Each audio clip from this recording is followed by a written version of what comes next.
across the north. Further to the south, we are looking at temperatures again similar to Saturday's. Looks like things are heating up. Boxed boilers, proud sponsors of... The Live Desk with me, Mark Longhurst. And me, Pip Thompson. It's here Monday to Friday on GB News. From midday, we'll bring you the news as it breaks, whenever it's happening and wherever it's happening, from across the UK and around the world. Refreshing, feisty, but with a bit of fun too. If it matters to you, we'll have it covered on TV, radio and online. Join the Live Desk on GB News, the People's Channel, Britain's news channel. Weeknights on GB News from 6 p.m. You'll always get drama. Please stop, Michelle. I know, yeah. Please stop. Should I just shut up? Romance. You like me, I like you. There you go. There you are. Well, don't tell anybody. Adventure. Etc. That's the whole point. But And action. Sergeant read my superstar panel. They're already at it. They're fighting. It's going to be quite a show. Only on GB News, the People's Channel, Britain's news channel. So Jubes and Kerr, we tackle the issues of the day with real robust debate, both sides of the fence, battling it out with me in the middle with my forthright opinions and views. And often really interesting things happen because you start with a position and then by the end of the debate you find actually, well, I might not have thought about that one. What we need in this country is 2 new political parties. You should maybe think about doing a 2024 calendar. I'm Michelle Dewberry and I'm keeping you company right through until 7 o'clock this evening. GB News, the People's Channel, Britain's watching. Monday to Thursday, 9 p.m. till 11 p.m. Join me, Dan Wootton. I'll bring you the sharpest takes and hottest debates. Do you not believe in prison? I don't believe in prisons. I'm completely stunned. I guarantee you there'll be no spin, no bias, no censorship. I actually was personally quite offended by it. And no reason to go to bed. So I guess they've always been quite woke. That's Dan Wootton tonight on TV, radio and online. Monday to Thursday from 9 p.m. till 11 p.m. on GB News. The People's Channel, Britain's news channel. In a world of dull and predictable radio and TV shows. Oh, hi. On Mark Dolan tonight, we've got big guests. We drill into the big stories of the day. The show adds up to a brilliant listening and viewing experience. Mark Dolan Tonight is the most entertaining current affairs show ever, and that's a fact. That's Mark Dolan Tonight, Friday, Saturday and Sunday from 9. Only on GB News, Britain's news channel. Like all families, we have arguments every now and then, but actually we agree on what the mission of GB News is, and that's the most fundamentally important thing. GB News provides the kind of platform that lets all voices be heard. We don't hold back. We're free to say what we really think. Just because some people who live in a tiny little Westminster bubble think that their particular story is important, that's not the most important story for me. And often there will be difficult stories, stories that you won't find on the establishment media. Because what people think in the north of England may be very different to what they're thinking in the home counties. We're going to carry on telling the world what life is really like for households up and down the UK. We love to be in your car, in your kitchen as you're having your breakfast. Whatever you're doing, you are part of the show. If it matters to you, it matters to us. Britain's watching. Britain's watching. Britain's watching. We're proud to be GB News, The People's Channel, Britain's news channel.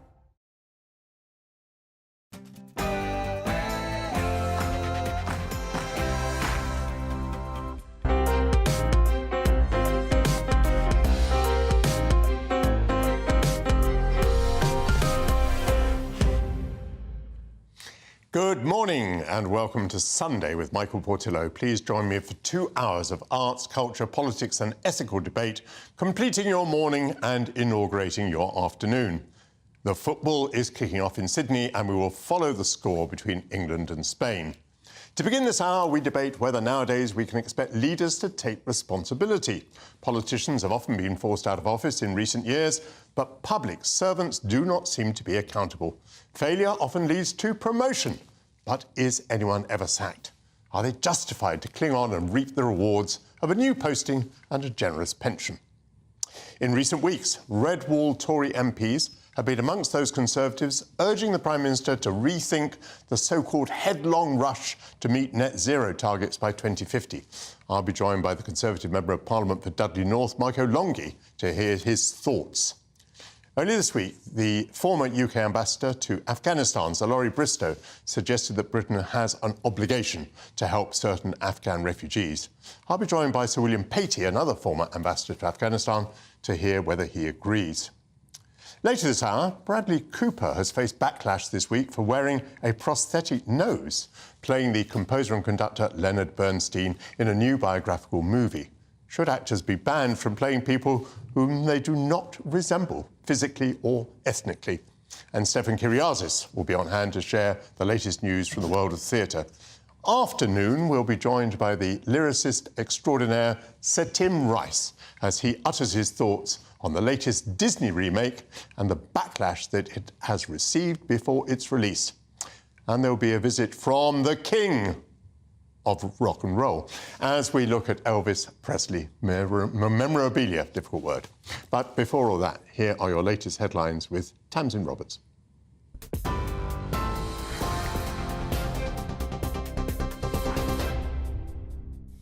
Michael, thanks very much. Good morning from the GB Newsroom. It's 2 minutes past 11. Well, England has just kicked off against Spain, hoping to make history in the Women's World Cup final in Sydney. Well, let's go straight live to GB News. Jeff Moody at Stadium in Bristol. Jeff, tell us, what's the atmosphere like? Can you hear us, in fact? It's going to be a really tight game, but I think that's maybe the difference. I can if I hold my ear. Yes, it's a fantastic atmosphere. Really good already. We've only been going for about a minute, and the crowd is really whipping up. They've all enjoyed that hour of illegal drinking. Don't forget, licensing laws don't kick in until 11, but the police said they'd turn a blind... Sorry, we couldn't really hear you very well there. We're just going to leave you, Jeff, for the moment. As Jeff was just saying, the kick-off just kicked off, England against Spain. So this is the live picture in Box Park. Serena Wiegmann looking to win the competition for the first time. Pretty quiet there compared to where Jeff is. All on tenterhooks. England, of course, hasn't lifted the cup since the men claimed victory in 1966. Well, lots of best wishes coming in for the team. King Charles has told the Lionesses to roar to victory. The Prime Minister also saying the whole nation is rooting for them. Well, that there, the live picture from Sydney, also looking pretty quiet there. All the fans inside, of course, in the first 2 minutes of that match. And, of course, we will be keeping a close eye on that. Good luck to the Lionesses. In other news, the British Medical Association is calling for hospital managers to be regulated in a similar way to medical staff. The call comes in the wake of Lucy Letby's conviction. The BMA says it's deeply worrying that consultants who repeatedly raised concerns about the former nurse weren't listened to. Letby, who was found guilty of the murder of 7 babies and the attempted murder of 6 others, has indicated she won't attend her sentencing tomorrow. Former Justice Secretary Robert Buckland says she should be forced to listen.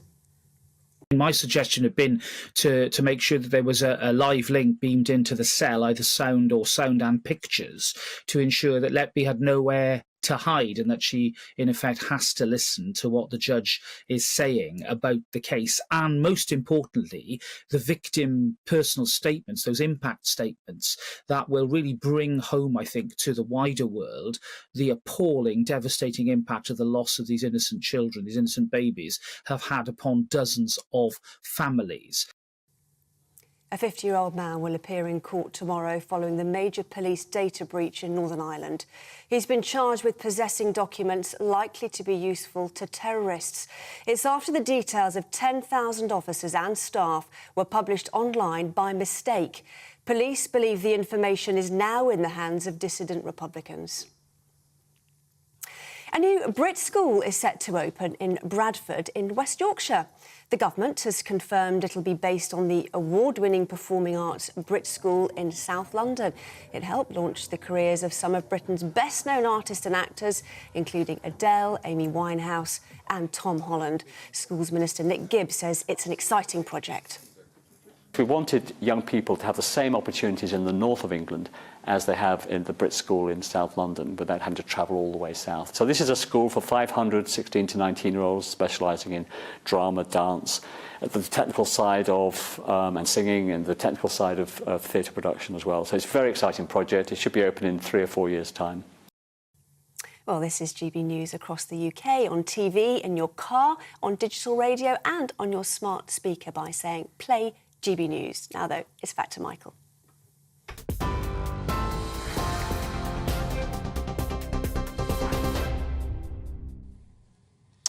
Thank you, Tamsin.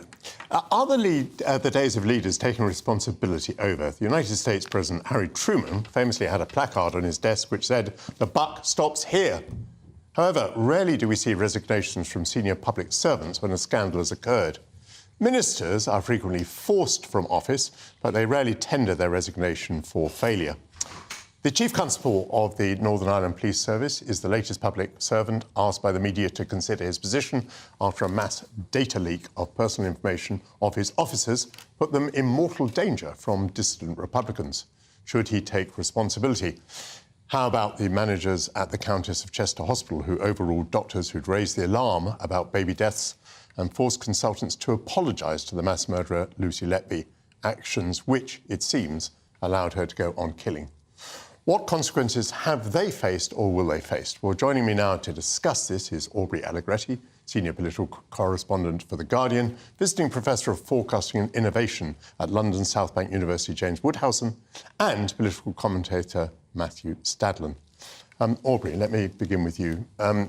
Is there something wrong in the system at the moment? Do you feel that there is an issue here that needs looking at? Well, strictly in the political realm, I think it's fair to say that politicians in recent years feel that they are under a level of scrutiny and subject to such sort of stringent accountability that they feel every sort of tiny mistake, every cough and spit is kind of poured over, and there are great sort of media furores made out of the smallest errors. And so I think there's an attempt among some politicians to sort of redress the balance of accountability, tip the scales slightly. We saw under Boris Johnson's leadership that he took a much different approach to how he enforced the ministerial code. Previously something which, if you were found to have broken, you were expected to tender your resignation. And that's had a sort of trickle-down effect. Even though the days of Boris Johnson are now long gone, it means that there is a sort of shadow and a change in the implementation of how public servants, senior public servants, are expected to behave if they've been found or accused of committing wrongdoing. Matt Stadlen, an example that came to my mind, Sir Philip Barton, head of the Foreign Office, who was in charge during the withdrawal from Afghanistan, was subsequently heavily criticised by a House of Commons Select Committee, Foreign Affairs Select Committee, which asked him to consider his position. I don't know whether he did consider his position, but he didn't go. I mean, the failures that were talked about in that case were very clear, certainly in the view of the committee. Does a public servant ever resign? Well, you would hope so, but I think a good example probably should be set by politicians, shouldn't it? And while Kabul was falling, Dominic Raab was on holiday. Now, he said, I think, that he was working very hard, but how hard can you really work when you're in Greece or wherever he is? You think of the current Home Secretary, Suella Braverman. I mean, she resigned 1 week, and less than a week later, she was reinstated, I would argue, for highly cynical reasons, by our now Prime Minister, Rishi Sunak. So politicians should lead, I think. I'm very interested in your point that you made earlier about the heavy scrutiny that is on politicians now because of social media. And I'd be interested to know from you, Michael, whether you think that scrutiny has gone up since you were a minister yourself. Well, I will answer your question. No, I rather doubt whether it's gone up. I should think it's pretty much the same. I mean, the media, of course, has changed enormously since the days when I was in office because there's so much social media. But in those days, we already had 24-hour media. I felt under constant stress from media scrutiny. However, I did think that for the system to work properly, I had to have in my mind, whenever I made a statement, you know, what would this look like on the front page of a newspaper? How would I defend this in the House of Commons? And those, I think, are two tremendous democratic disciplines. So what I'm asking really is, you know, can a system work where there are democratic disciplines on the responsible politicians, but civil servants don't seem to be accountable for their actions? I would just say one very quick thing on that.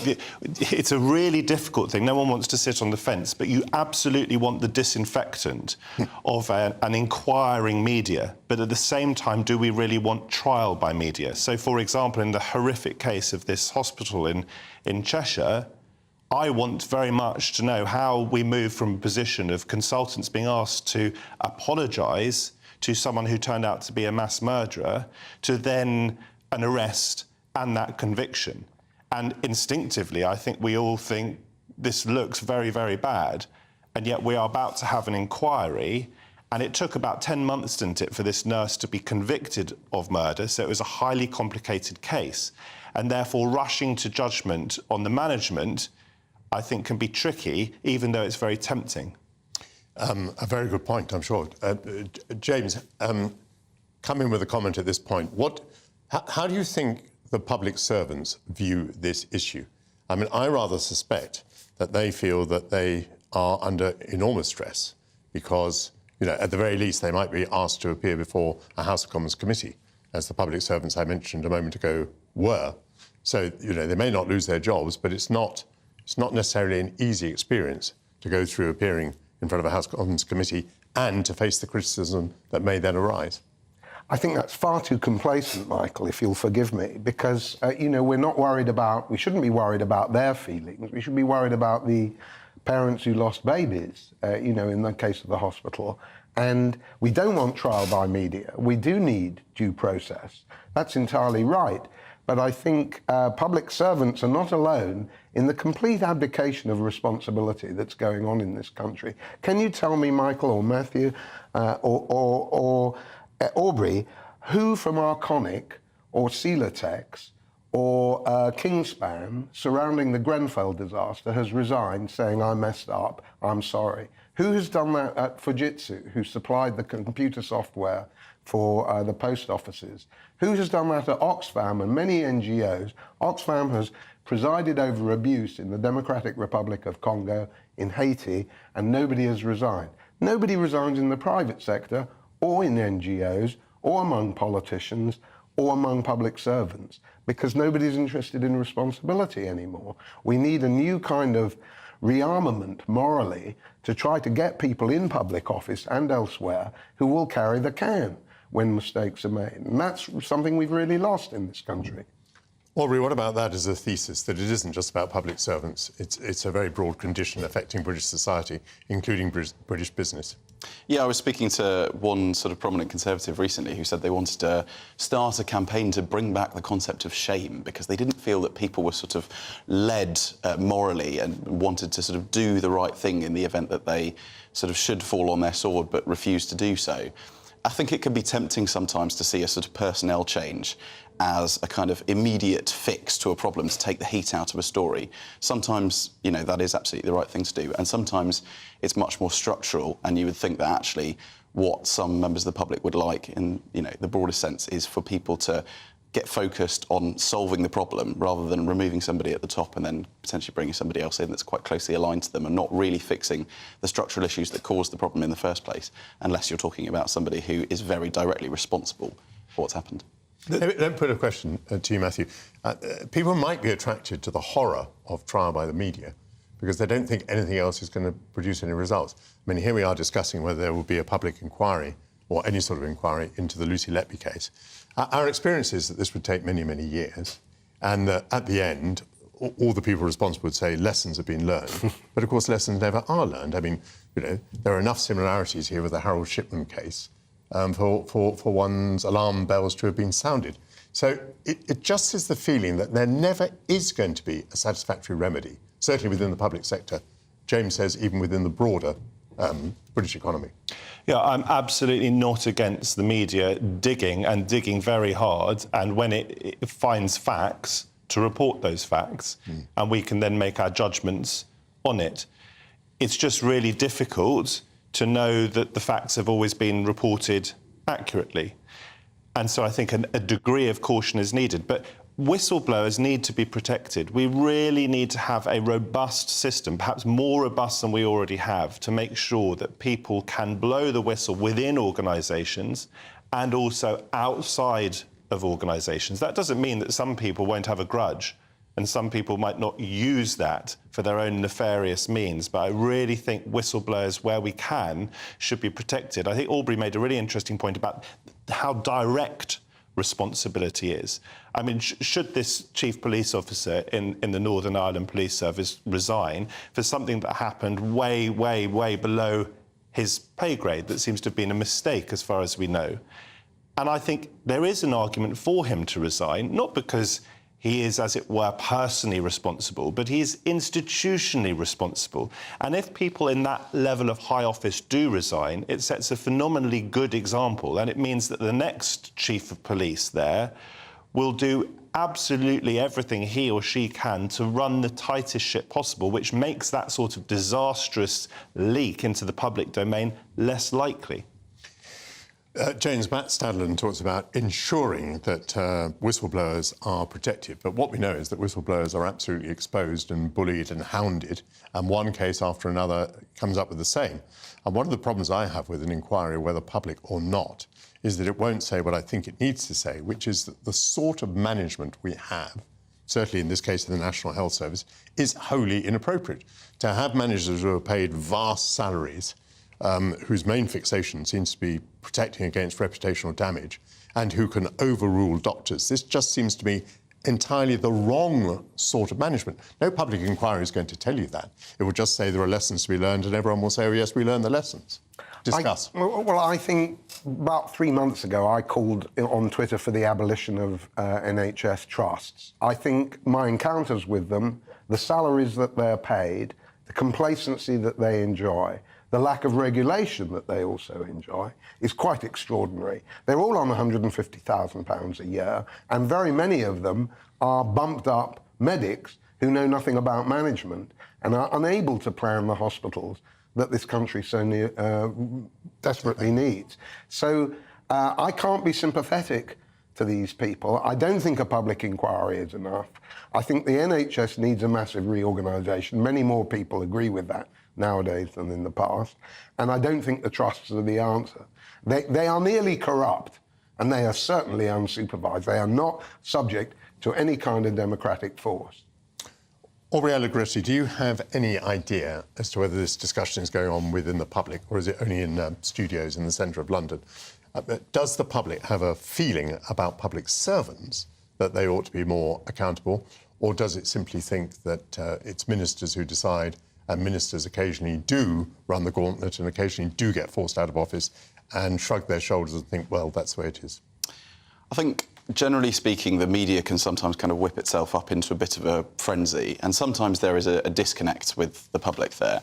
But we did manage to see the kind of real anger exuding. I'm thinking of the case of Dominic Cummings when he sort of drove to Durham and was accused of breaking lockdown rules, defied it, and the government tried to sort of maintain the line for as long as possible that it was going to stand by him, and managed to do so. So it sort of got Conservative politician after Conservative politician to come out in support of him. And there we saw a real example of where media and public anger was very, very closely aligned. Again, another instance where, again, I think the government made a misstep was over Matt Hancock when he was sort of caught embracing his partner in his office. You'll remember that initially he tried to resist resigning, and the public backlash was so strong. So I do think there is appetite among the public for ministers and sort of senior public servants to carry the can for personal mistakes like that. Most of the time, they probably prefer the attention to be on fixing the problem. But, Michael, if I may interrupt? I'm afraid we've come to the end, James. We've come to the end, but you've made a marvellous contribution, and so thank you very much indeed.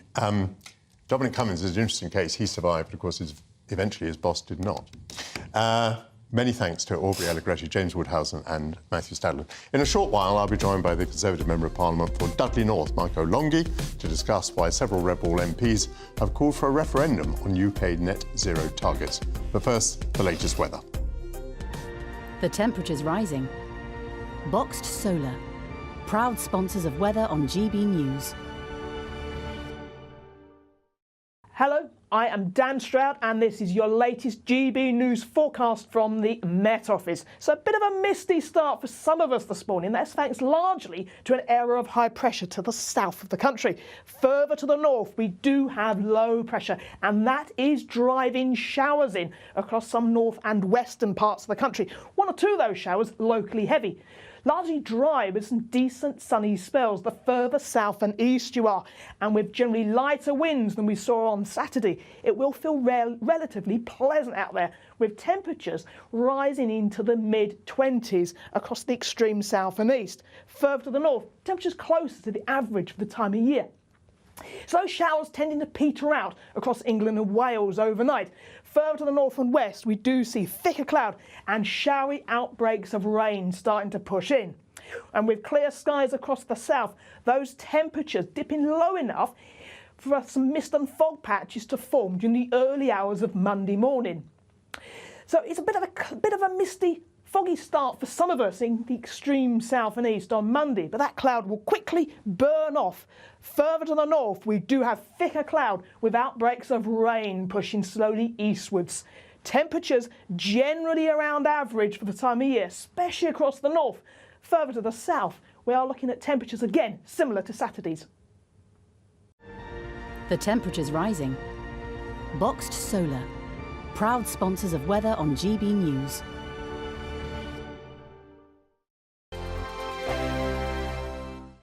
What you get for breakfast is something that, if we do our jobs right, you will wake up to news that you didn't know the night before. It's a conversation. It's not just me and Eamon. We want to get to know you, and we want you to get to know us. From 6, it's Breakfast with Eamon and Isabel. Monday to Thursdays on GB News. Britain's news channel. Westminster is going around in ever-decreasing circles, followed by the media. Britain is broken. How on earth did we get into this mess? But more importantly, how do we get out of it?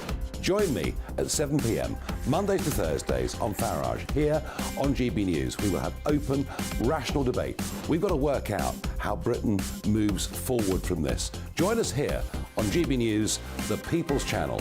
Britain is watching. When the news happens, it happens here. And really important breaking news. Breaking news this morning. On TV, radio and online, the news starts here on Britain's Newsroom. All the biggest stories and the answers that you need from across the UK and beyond. Join Britain's Newsroom from 9:30 on GB News. The People's Channel, Britain's news channel. Join me, Patrick Christie's Monday to Friday, 3 till 6. We tackle the day's news agenda like you've never seen before. It's high tempo, high octane, the most controversial topics and the best guests. You will not be able to take your eyes and ears off it. I'm not afraid to ask the questions that you really want answered. 3 till 6 p.m, Monday to Friday on GB News, the People's Channel, Britain's news channel. People in Britain, they love free speech, but they also love fair play. I don't care if I'm speaking somebody from a trade union, from the Labour Party, somebody from the SNP. And I think the viewers like to see that actually we can challenge one another, but in a positive way. We think we ask the questions that people want to ask, and often we ask the questions that we wanted to ask in Parliament but never got the chance to ask. So join us every Saturday, 10 a.m. till noon on GB News, Britain's news channel. Hi, I'm Dan Wootton. You can watch me live on GB News Monday to Thursday from 9 p.m. And did you know that you can also watch and listen live on our website, gbnews.com. You'll always be up to date on the latest breaking news, as well as enjoying the best stories, opinions and shows. You can even join the debate under our live player as you're watching. So head straight to gbnews.com on TV, radio and online. GB News, Britain's news channel. It's all about family, being in people's living rooms, all the interaction and getting to know who our viewers and listeners are. When I was young, my dad used to say, Nana, stop arguing. I wanted an outlet that would enable me to give my opinion.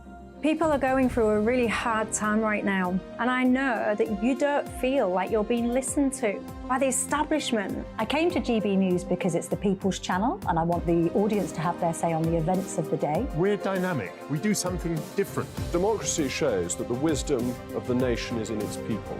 I get to travel to find out what the story is from a personal perspective. The British people aren't fools. We know when we're not being told the full story. We've got to work out how Britain moves forward from this. It's the best country in the world. The establishment had their chance. Now we're here to represent your views. Britain's watching. Britain's watching. Britain's watching. We're proud to be GB News, The People's Channel, Britain's news channel.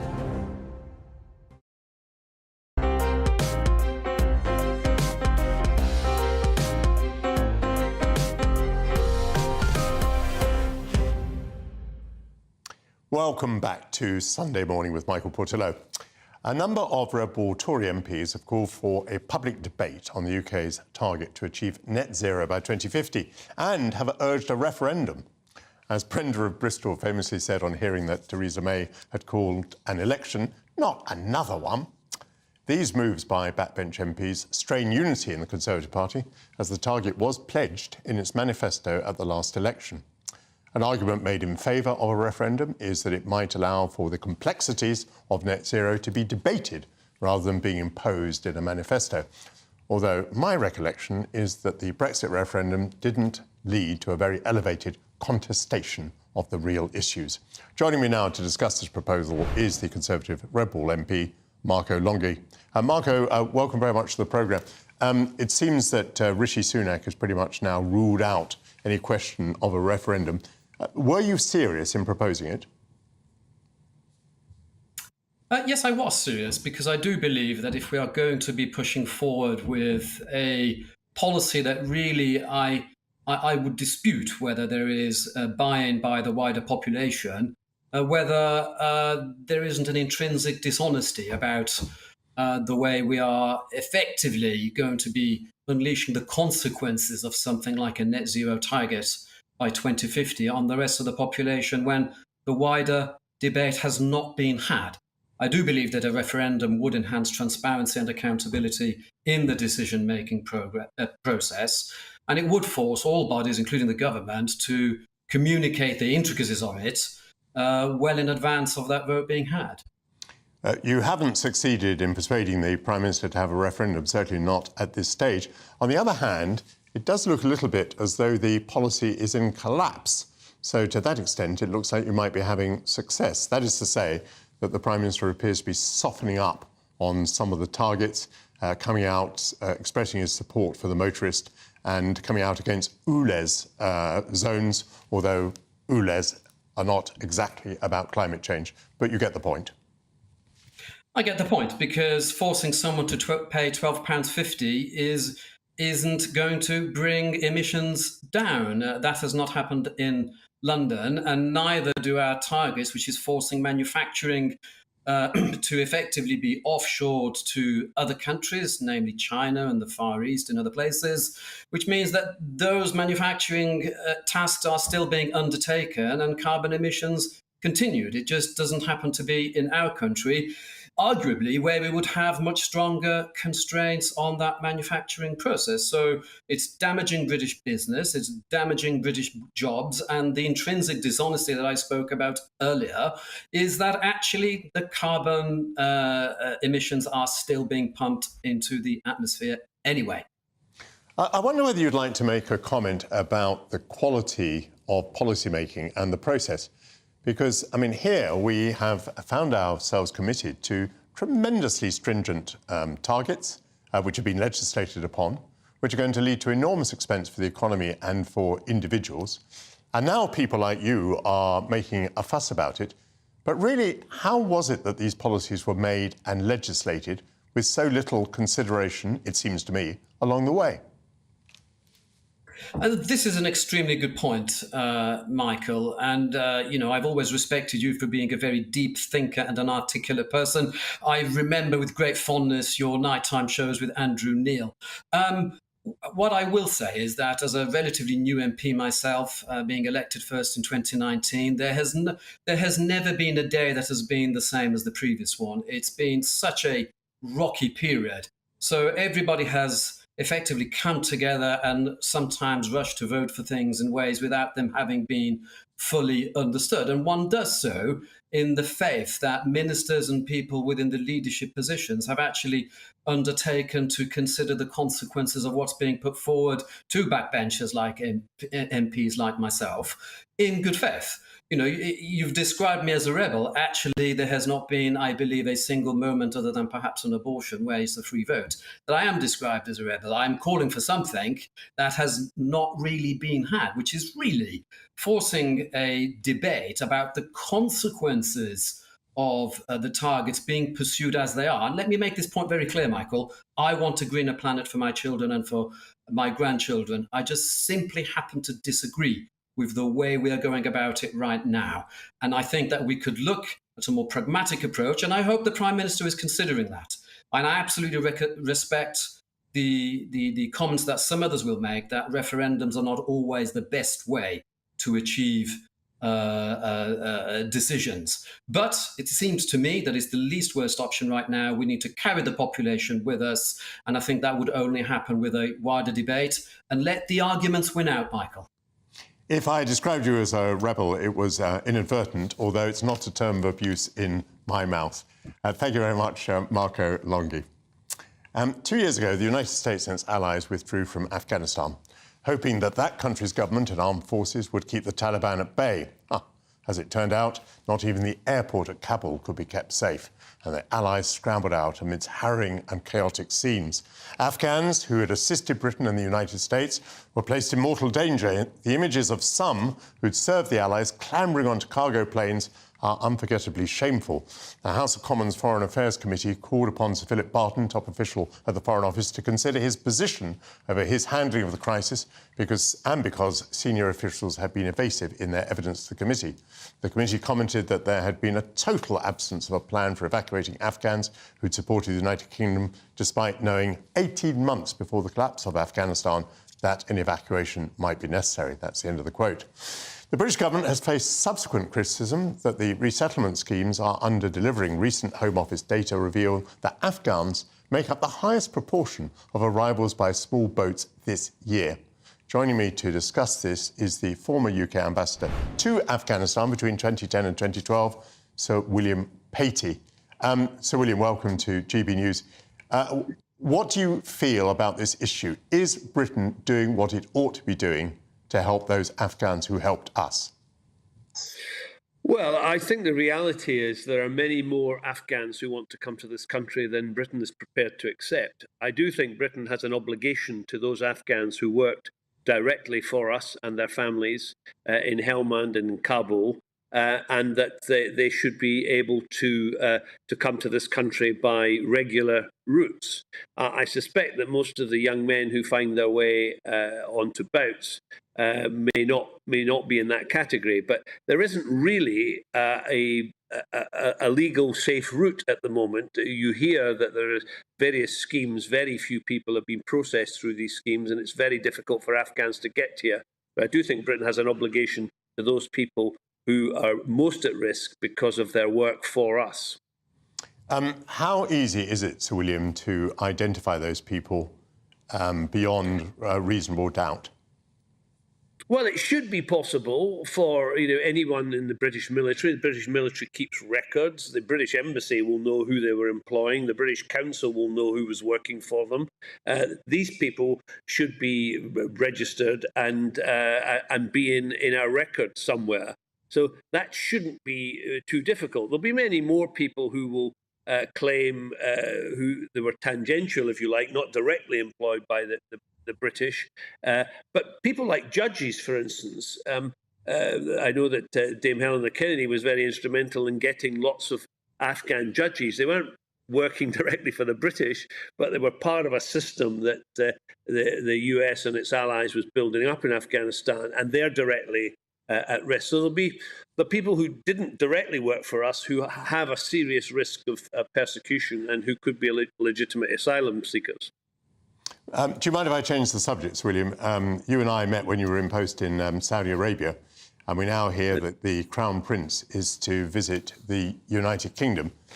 I mean, I understand realpolitik, and I know that the idea of an ethical foreign policy is something that passed into history with Robin Cook a few decades ago. But quite a lot of people will be very disquieted by the idea that this person is being invited to the United Kingdom. What would your reaction be? Well, my reaction is that, however appalling the murder of Jamal Khashoggi was, and it was an appalling murder, he's not the only journalist to be murdered. And we have relationships with lots of countries who who have a dubious track record. Turkey, for one, 66 journalists were killed last year. We didn't break off relations with Malta when Daphne Grazia was killed in 2017, when she was exposing the corruption in the Maltese government. So, I mean, I don't know why Saudi Arabia should be singled out. I mean, when you came as Defence Secretary, Saudi Arabia, you would have been criticised for helping to sell British arms to Saudi Arabia, despite its appalling human rights record. The reality is we balance these things. Saudi Arabia is an important partner in the Gulf. It's an important regional country. They can't be ignored. And we have a complex and multifaceted relationship with them, of which our dialogue over human rights is but one part of that. Both my old trade and your old trade, politics and diplomacy, get pretty messy. Thank you very much to Sir William Patey. In a few moments, I'll be speaking to Professor Sanatra Gupta about the costs and legacy of the COVID lockdowns, as well as delving into the latest arts and theatre with Stefan Kyriazis. The curtain will rise again on this programme shortly.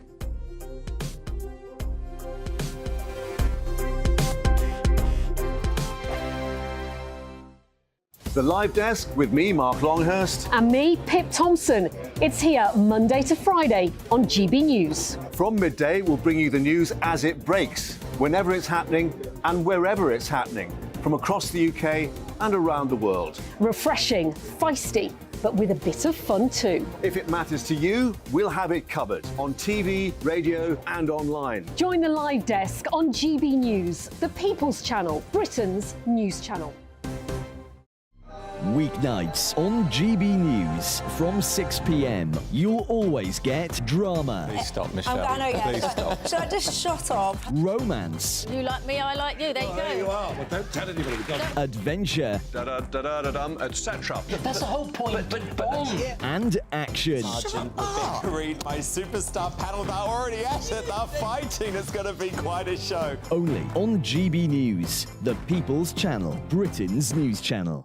So Jubes and Co, we tackle the issues of the day with real robust debate, both sides of the fence, battling it out with me in the middle with my forthright opinions and views. And often really interesting things happen because you start with a position and then by the end of the debate you find actually, well, I might not have thought about that one. What we need in this country is 2 new political parties. you should maybe think about doing a 2024 calendar.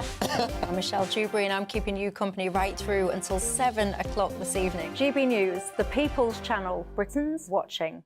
Monday to Thursday, 9 p.m. till 11 p.m. Join me, Dan Wootton. I'll bring you the sharpest takes and hottest debates. Do you not believe in prisons? I don't believe in prisons. I'm completely stunned. I guarantee you there'll be no spin, no bias, no censorship. I actually was personally quite offended by it. And no reason to go to bed. So I guess they've always been quite woke. That's Dan Wootton tonight on TV, radio and online. Monday to Thursday from 9 p.m. till 11 p.m. on GB News. The People's Channel, Britain's news channel. In a world of dull and predictable radio and TV shows. Oh, hi. On Mark Dolan tonight, we've got big guests. We drill into the big stories of the day. The show adds up to a brilliant listening and viewing experience. Mark Dolan Tonight is the most entertaining current affairs show ever, and that's a fact. That's Mark Dolan Tonight, Friday, Saturday and Sunday from 9. Only on GB News, Britain's news channel. Like all families, we have arguments every now and then, but actually we agree on what the mission of GB News is, and that's the most fundamentally important thing. GB News provides the kind of platform that lets all voices be heard. We don't hold back. We're free to say what we really think. Just because some people who live in a tiny little Westminster bubble think that their particular story is important, that's not the most important story for me. And often there will be difficult stories, stories that you won't find on the establishment media. Because what people think in the north of England may be very different to what they're thinking in the home counties. We're going to carry on telling the world what life is really like for households up and down the UK. We love to be in your car, in your kitchen as you're having your breakfast. Whatever you're doing, you are part of the show. If it matters to you, it matters to us. Britain's watching. Britain's watching. Britain's watching. We're proud to be GB News, the People's Channel, Britain's news channel.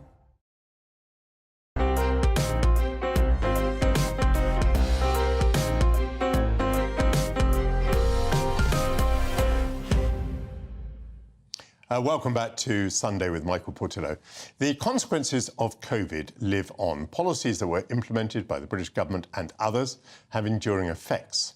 Youngsters who were in little danger from the virus compared to other age groups missed out on crucial stages of education and early years development because their schools were closed by government order.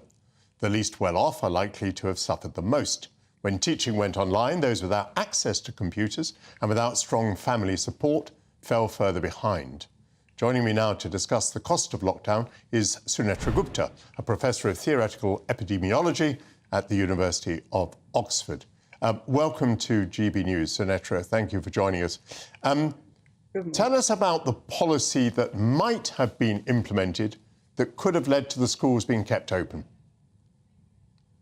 Well, fundamentally, what we knew right at the outset of the pandemic was that children weren't at risk. Most people weren't at risk. There was a finite, vulnerable population, which were mainly the very frail elderly and people with comorbidities. So the sensible thing to do, anyone would tell you, is to try and protect them from infection. And there are standard ways of achieving that, such as social distancing, etc. The fallacy, the fundamental fallacy that then occurred was that it was assumed that these methods could actually also stop the spread of infection. So instead of just focusing on those who were vulnerable to death from infection, we started considering the use of these methods to curtail the spread of infection. And that was, first of all, wrong, because that's not how these systems work. They're too complex. You can't. Yes, of course, if everybody isolated themselves, then theoretically you wouldn't get a spread. But you can't just dial up the spread or dial it down just by getting 50% of the population to stay at home or closing schools. So that was fundamentally wrong. But most important here is that these policies were bound to cause enormous damage, particularly to children and also, obviously, the poor, people who were disadvantaged, people who didn't have permanent jobs, who couldn't just work from home, who didn't have nice gardens in which their children could play. I mean, it was just so blindingly obvious right from the start that these policies would cause harm that we should really have stopped to consider whether they were worth implementing, even if they did work. In the event, they actually did not. So it was a real tragedy. It's been alleged. What we were, sorry, yes. Well, I was going to say, it's been alleged by some that the COVID inquiry does not show good signs of considering the damage done to young people. Are you one of those who fear that the inquiry is not looking into this subject with enough intensity? Absolutely. I think it's quite shocking that they aren't put right at the front of this inquiry.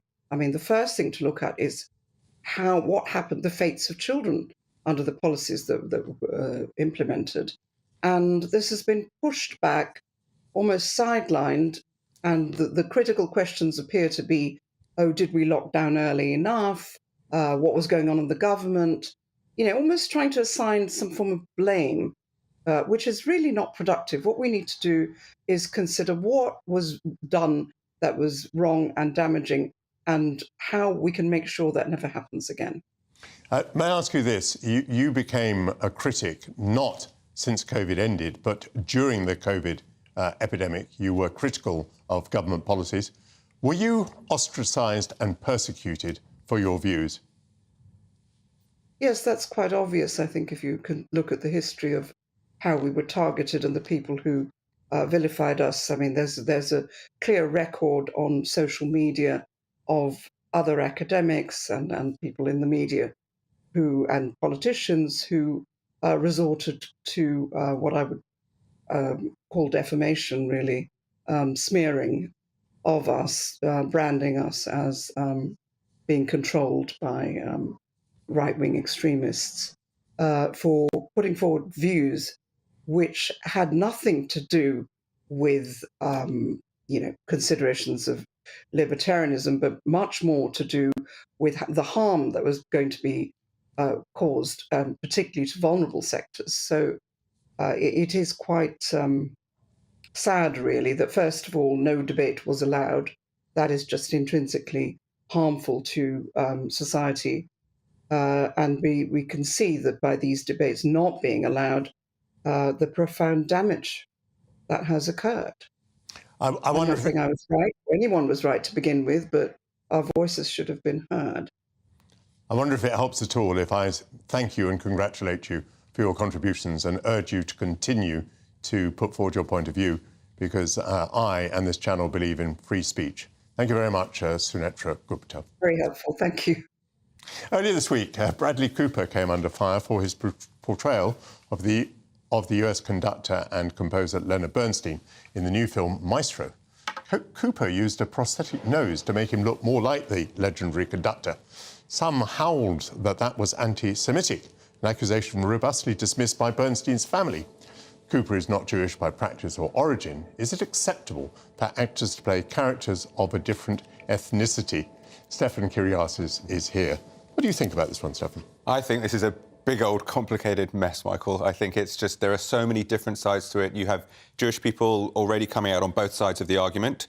It's not actually about in this case a non-Jewish actor playing the role, which has been in the past. There's been a lot of criticism with that. For example, when Helen Mirren played Golda Meir, Maureen Lipman complained and said, why weren't Jewish actresses considered? This is actually more about the prosthetic nose that's drawing all the fire, and whether it ties into a dangerous caricature, which has historically been quite prevalent in popular culture, art, the kind of sort of a Jewish person with a very large hooked nose. Again, people are coming down on both sides. I think if you look at the pictures, personally, he has Bernstein's nose. That's what they've given him. Yes, I mean, it seems to me there's actually a danger here that the racism comes from the other side. I mean, you could argue that Bradley Cooper set out to look like Leonard Bernstein, which is what most actors do when they're playing a well-known character from history. Those people who say, he's increased the size of his nose, therefore it's anti-Semitic, it seems to me that that verges on being anti-Semitic. No, what he did was make himself look like Leonard Bernstein, nose and all. Absolutely, and there's been many Jewish commentators saying, and including his own family, saying he had a lovely, beautiful, big nose, and other people saying, I have a lovely, beautiful, big nose. My father is... This is true of you and me, by the way. Well, my dear father, whose nose is and ears are ginormous, and I'm very worried that this is my path. But yes, it's not only a Jewish thing. However, it has been historically, if you think about things like Fagin in Oliver and those portrayals on screen, it has been very problematic. So I understand that it's triggering. I mean, where does it lead us to? Could only a Catholic play John F. Kennedy, for example? Could only a Protestant play John Knox? Well, this is then the whole sort of, you open up Pandora's box, it's a whole problem. We had Juliana Margulies recently, who's playing a lesbian character on the morning show. First of all, she very loudly said to people, you don't know my sexuality. And that is a whole other issue. There's a big thing. Russell T. Davies, the gay writer, has said, only queer people should play queer roles. But then an actress friend of mine asked me, does that mean people have to disclose their sexuality? So that's a whole problem. And does that then mean that gay people can't play straight roles? Juliana Margulies pointed out, does that mean a non-mother can't play a mother role? So it all unravels very quickly. I think with all of it, the important thing is sensitivity and conversation, not denunciations on either sides. But it's very messy, and it's part of our New World dialogue about identity. And it's interesting and valuable, but it needs to be measured and respectful, I think. You said in passing there a moment ago, and I think it was probably a slip of the tongue, that Jewish actors or actresses had not been considered for a role. I assume that they had been, but that the casting director had, in the end, decided that a non-Jewish person was the person to play the role. An actress friend of mine she's Jewish, and she's been up for roles, and a non-Jewish person has got a Jewish role. Bradley Cooper is not Jewish. Jake Gyllenhaal, who is, had spent, I think it's been his passion project to get this Bernstein film made. So that's a whole other conversation. It all boils down, in this case, always pretty much to business. It's who can get the project made, who has the star power, who has the connections, who will put bums on cinema seats or also in theatres. So, yes, I think Jewish actors are considered, but don't always get the role, no. By the way, one impact of this is that I might not have known that this film had been made, and I will now almost certainly buy a ticket, because I'm very interested in the subject of Leonard Bernstein. Do you want to bring us to the London stage and tell us what's going on there? Well, there's really great news. I know everybody, I don't know who's watching us and who's got half an ear on the football at the moment. But I think most people are watching us. Everybody is watching us, Michael, but they've just got the radio on in the background. Lionesses are playing. Football is very much of the moment, and I am very, very excited that Dear England, the incredible National Theatre play, is making a West End transfer. It's been such a huge hit. It's Joseph Fiennes playing the England manager, Gareth Southgate. It's an absolutely stunning piece. It is opening, I think, in October, and at the moment is booking through till January, so they're anticipating a huge hit. It's about football, it's about national identity, it's about masculinity. Again, it's about who we are. It's so much fun. And it's that perfect mix of art and entertainment. So I'm thrilled that this is transferring. And, you know, people should know that there are always things going on in cinema. Lots and lots of arts are going into cinema coming up in this autumn. Yes, tell us about a few of those. I don't know how many people are in the habit of doing this. If you're an opera fan, you probably are fairly well in the habit of popping along to a cinema, because you can probably see an opera from anywhere in the world. Yes, the Met is a very good example. Of course, you can also see the Met online, which is a very good option. But what else is going into cinemas? Well, I have been to see. I know you're the opera man. I love my ballet, and I've been to see ballet at the cinema, and it's actually a really wonderful experience because, number one, depending on your seats and your budget, when you're in the cinema, it's huge and it's right there. You get to see the costumes, you get close up on the dancing, the footwork. It's thrilling stuff. So the Royal Opera House has a whole programme coming through with ballets. So we have Don Quixote the Ballet, which is being screened, I think, let's have a look on our dates. That's coming up in, I want to say, October. No, that's November. We've got Your Wagner, Das Rheingold, is going into cinemas late in September. Michael, I will see you there. No, you'll see me in the Opera House for that one. I've got a ticket for that already. Or in Germany. I know you like to go to Germany and Austria for that. Also Nutcracker, which is, again, I've seen the cinema, is fabulous. That'll be in cinemas in December. And the first screening is always live as well, and then they do encore screenings. So you're watching a live feed from the Opera House, which is really thrilling. And this is a really exciting thing, I think, that's happening. I recommend to people, I mean, certainly as far as the opera and the ballet are concerned, see it in the theatre and see it televised or in a cinema. Because what I found, I mean, particularly with the Metropolitan Opera House in New York, they put as much thought and care into the television production as into the stage production. So every shot is perfect. You know, the right person is in the background, maybe just out of focus. It is extraordinary that actors on a stage can be required and succeed in being in all the right places at the right time. Fantastic. As a ballet man, were you going to tell me something about Carlos Acosta? I was, and I've got one exciting play thing which we quickly want to talk about. Good. The James Norton, A Little Life. Yes. Stunning, gruelling, extraordinary experience that I'm so glad I saw, but it's a lot to take in. That got extended in theatres, went across to the Savoy to meet ticket demand. That's now going into cinemas as well, and that I urge people to see. James Norton is incredible. It's not an easy watch. Had you read the book? I had not read the book. People say that the play has very little compared to the book. I mean, how can they be the same? You know, because of the length of the two things. 800-900 pages. But some people lament it. I haven't either seen it or read it. The book has more about the other characters. The play is much more focused on the central characters. The other characters are a little bit more two-dimensional in the play. But it's a towering, incredible experience. That's in cinemas on the 28th of September, and I do urge people to see that.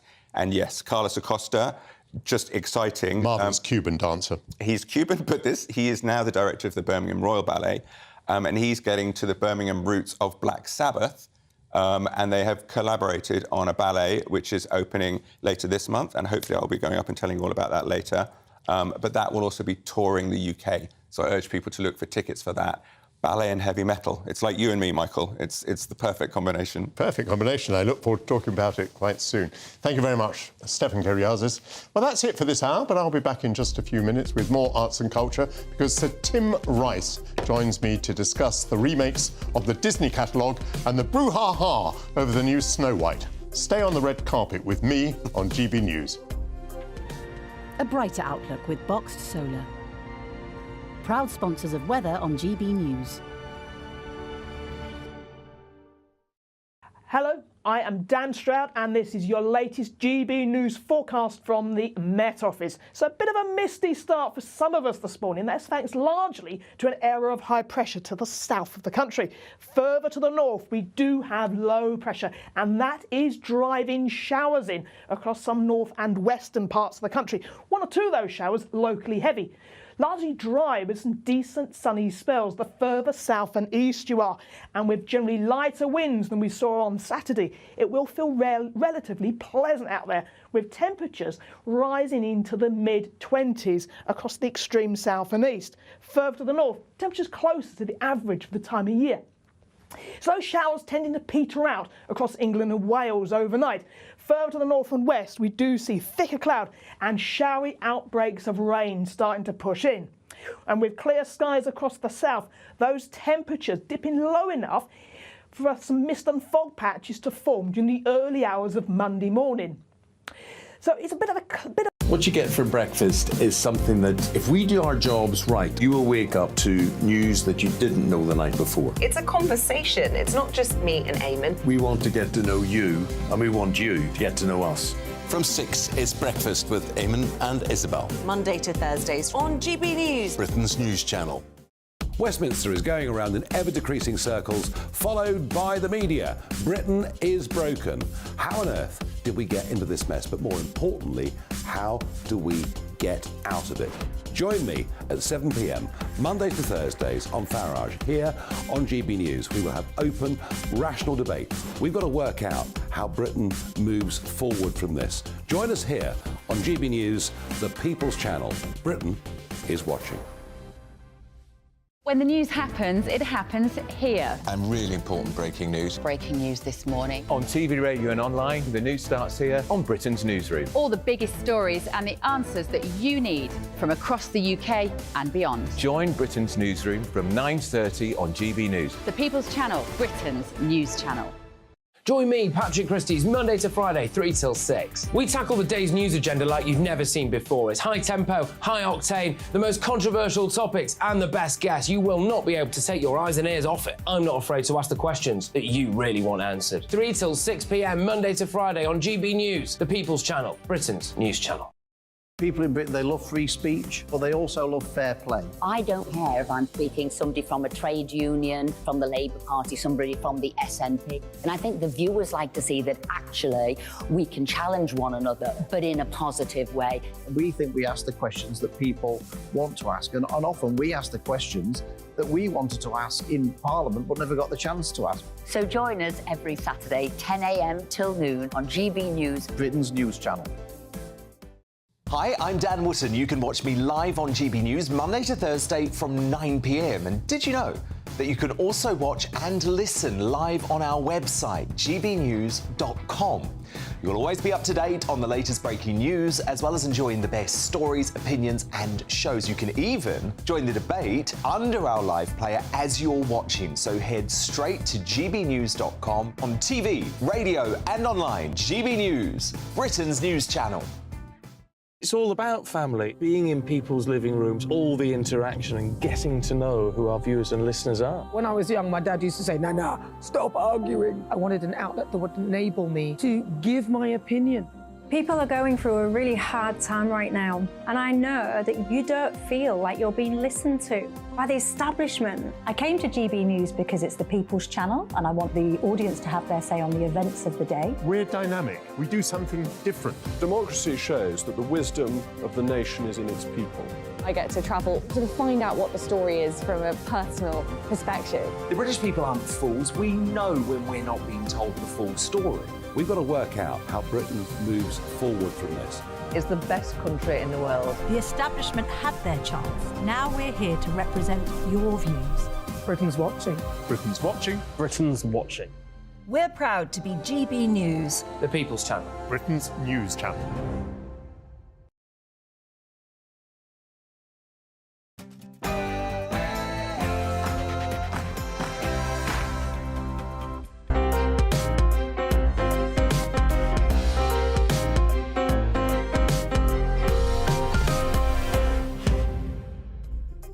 Welcome back to the second hour of Sunday with Michael Portillo. The clock has struck and noon is upon us. Face up to Sunday afternoon with some topical debate, arts and culture and world affairs.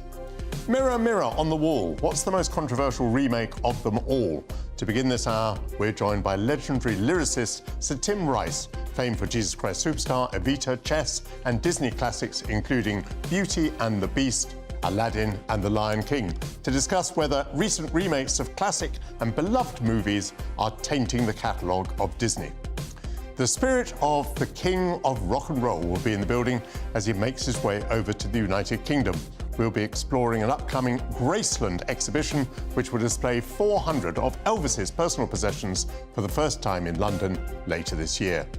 Are tourists a blessing or a curse? Whilst tourism bosses boosts local business and economies, excessive numbers can lead some to disrespect important monuments in the name of getting an Instagram post. I'll discuss that with the Sun's travel editor, Lisa Minot. Civil servants are 10 times more likely to die in service than to get the sack. I speak to Tim Knox, who's authored a startling report. With the Lionesses 1-0 down, we hope to toast the success of the Spanish or English women's football team at the end of the hour. I'll be joined by Denby's wine estate, the largest vineyard in England. The dry June and rainy July that we have had may give us the best harvest in 15 years. All of that to come. But first, the latest news headlines with Tamsin Roberts.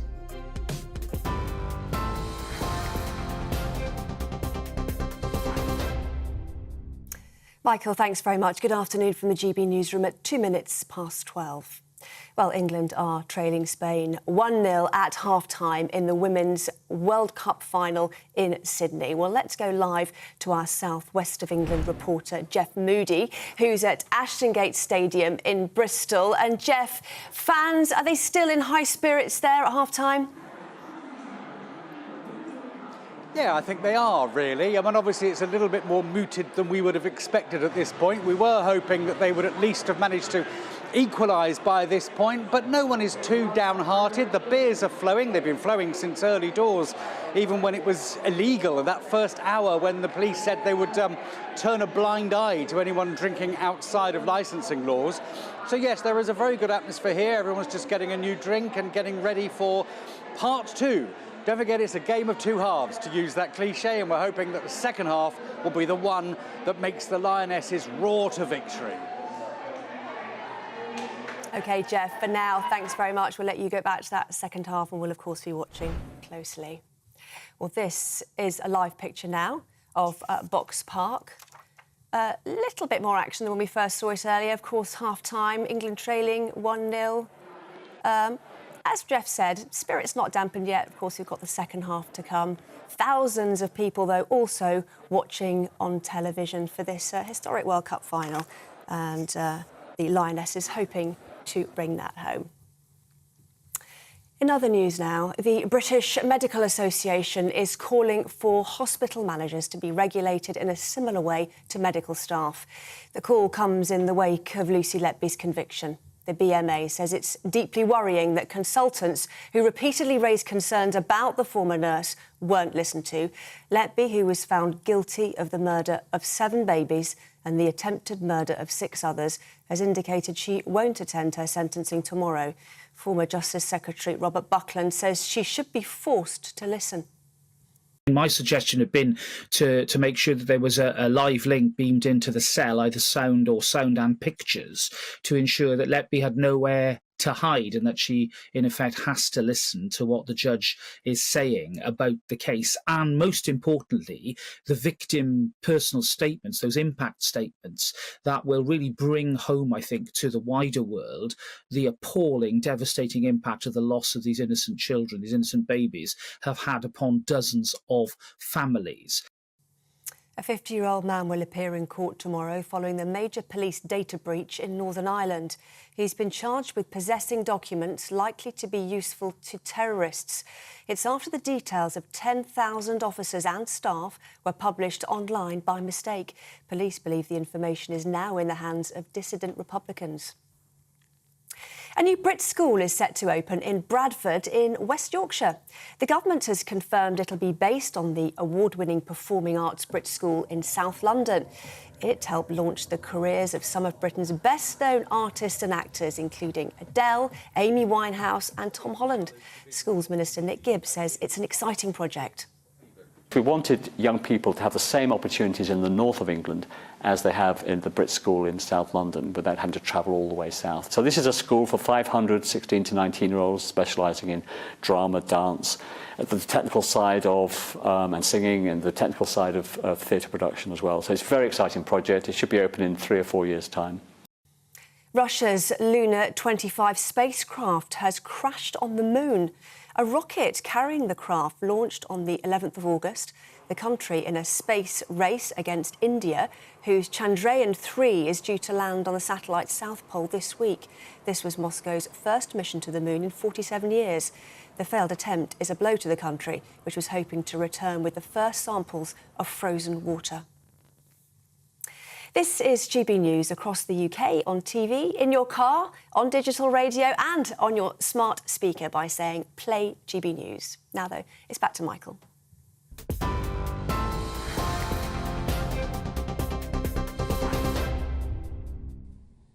Thank you very much, Tamsin. Trying to live up to originals is never an easy task. In recent years, Disney has attempted to remake a number of its animated classics as live-action films with new productions of Aladdin, Mulan and now Snow White. Actors with dwarfism have been snubbed for the roles as dwarves.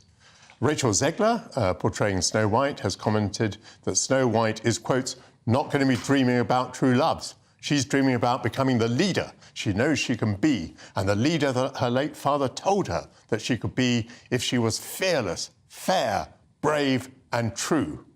End of quote. That takes us some distance from the Grimm brothers fairy tale.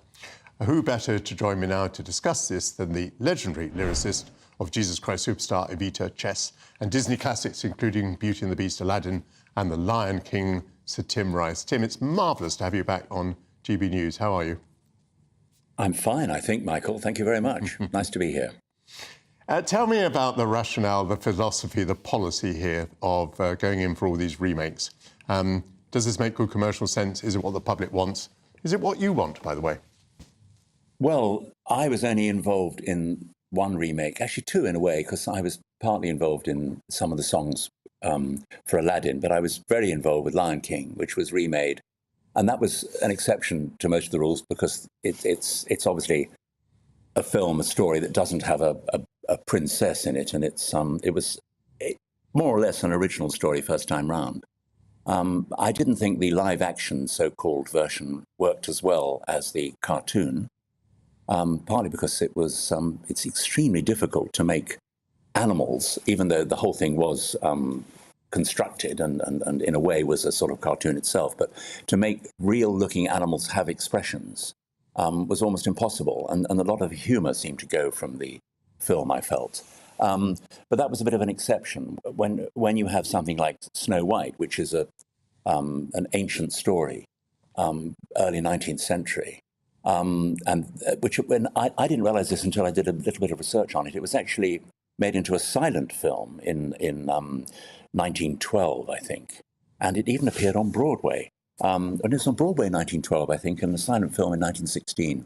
And this even that is a long, long time ago. And the story, as I understand it, the new version of Snow White, the story has been changed so much. The characters have been changed. The dwarves are not all dwarves. And you think, well, why call it a remake? Why not just make a new film with an exciting story?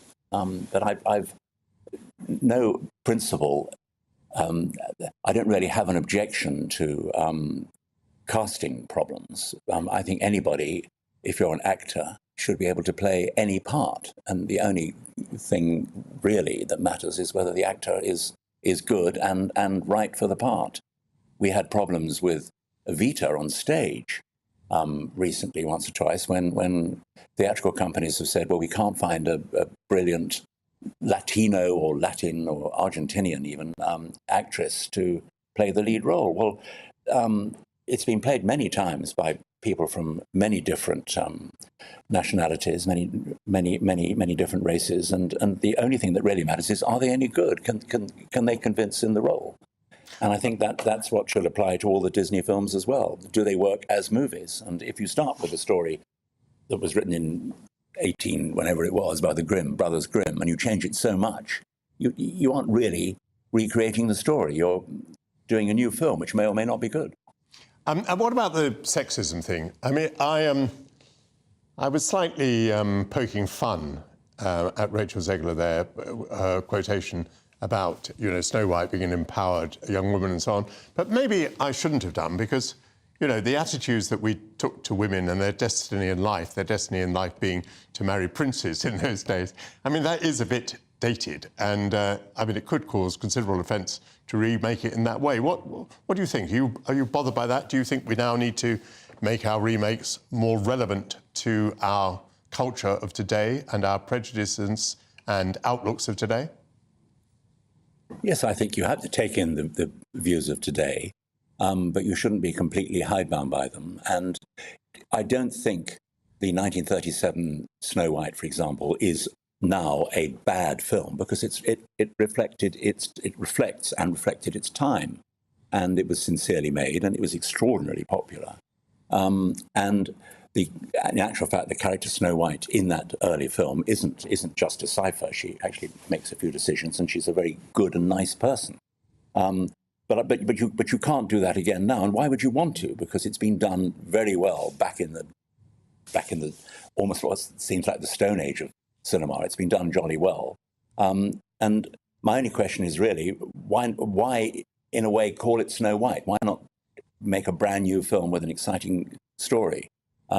Which perhaps they've done. I haven't seen the film yet, but if it's a good story, well told, it should reflect, and automatically will reflect, the views of today. Tim, is controversy simply very good for getting people to go to the cinemas? I mean, there's all this brouhaha over Snow White. It's months before it's going to be available to us, and I'm now sort of, half itching to go. Yes, it obviously is good. Controversy usually is good, but if it gets cancelled, I mean, who knows what the film is like, or what sort of attitudes it's perceived to take. But obviously it would be bad for Disney if the film got absolutely cancelled and ignored, or people say we're not going for reasons A, B, and C. It's all down to the fact: is it a great story, well told, and is it fairly told, and are the characters believable? I mean, The Little Mermaid was the last one I saw. There was a remake of that, and that kind of, I mean, there's some great things in it, not least the brilliant Howard Ashman, Alan Menken score. But I sort of felt with Little Mermaid that sometimes they were taking away some of the excitement, some of the enchantment of the original. But I'm just such a cartoon fan, and if a cartoon works so brilliantly like Little Mermaid did, or even like Snow White did back in 1937, when even I wasn't around, it's often a mistake to try and redo it. But remakes can work. I mean, the Aladdin remake worked pretty well, and there've been, I think, 13 or 14 princesses in Disney films over the years, and in most of them, films like Mulan or Pocahontas or Tangled even, the female role is usually pretty strong, and you've got to go back quite a long way to have an excuse to criticize a film for being unfair to women. I think the recent Disney films, whether good or not, have done women justice.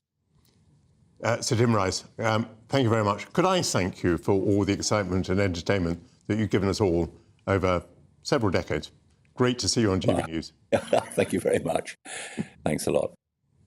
Prime Minister Rishi Sunak is reportedly facing pressure to end the cushy public sector jobs culture.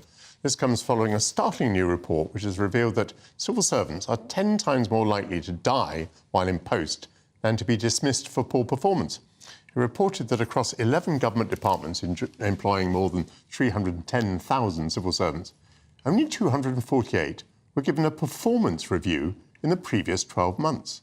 Joining me now to discuss this is one of the authors of the report, editor of the Effective Governance Forum, Tim Knox. Tim, thank you for joining us. Welcome to GB News. Good afternoon. I think both the figures I gave there are somewhat shocking, but the lack of performance reviews, of course, goes to the heart of the system. It seems then that routinely civil servants are not reviewed on their performance. Is that correct? I think the crucial factor is the very low rate of dismissals for poor performance. It's staggering that literally 1 in 10,000 civil servants have been dismissed in the last year for poor performance at a time when the evidence of civil service failure is mounting and all around to see. Why did you set out to do this research, and did it have surprises for you? We have been looking at the failure of government, and it's not a party political issue. I think it goes back decades. Tony Blair complained about pulling the levers of power and nothing happening. And the same has happened over the last years of Conservative government. There is a real problem with the effective management of government. It simply isn't working at the moment. So we have been looking into this, and we thought it'd be important to see whether how well the civil service does monitor the performance of its staff and take action. And quite frankly, the figures are staggering. You talked about government not working at the minute. I think that was your expression. But did it ever? I mean, if we look back to the 1950s and 60s, which we often think of as a sort of heyday of government and policy making, were things different then? Were civil servants sacked, disciplined, reviewed? I think it was a completely different culture. No, and it certainly has been happening over the last 2 or 3 decades. It's in a way important to ask the question, what actual policy of government has been introduced this millennium, which has actually made a real difference? I think you could possibly argue that Michael Gove at Education did make substantial, real changes. But otherwise, does it really matter which minister is in office? Does it even matter which party is in office? We did do some polling, and we found that 58% of the electorate really thinks that it doesn't make a blind bit of difference who's in power. I wonder whether you have a reflection on whether the wrong sorts of people are being recruited in the first place. We're using a pretty old-fashioned system that was invented largely in the 19th century, and which, broadly speaking, recruits people like me, that is to say, generalists from top universities who have no experience of life. Is that part of the problem? I think the bigger problem is one of the failure of management. The civil servants are chosen and promoted according to how well they can do policy analysis, how well they can put forward proposals, how well they can help ministers take their policies through Parliament. But what really matters, particularly when government has grown so large as it is today, is actually the detailed implementation of policy. And that is a pure management task. It's not the brilliance or the originality of a proposal that matters, it's how well it is implemented. And yet, every single day, we see example after example of how the management of government is failing, whether it's Lucy Letby and the tragedy of how the hospital trusts failed to pick up on it, whether it's the A-level marking problems, which are in the news as well, or whether it's the data breach in Northern Ireland. All these threads, all these problems have a common thread, that the management of government is failing, and it's time for parties to put that right. Thank you, Tim Knox. I'm sure that's a very valuable research, and that was certainly a very interesting summary of what you've discovered. Very shortly, the King of Rock and Roll will be in the building, in spirit at least, as we have an insight into the upcoming Elvis Presley exhibition coming to the United Kingdom. Come back in a moment, but don't you step on my blue suede shoes.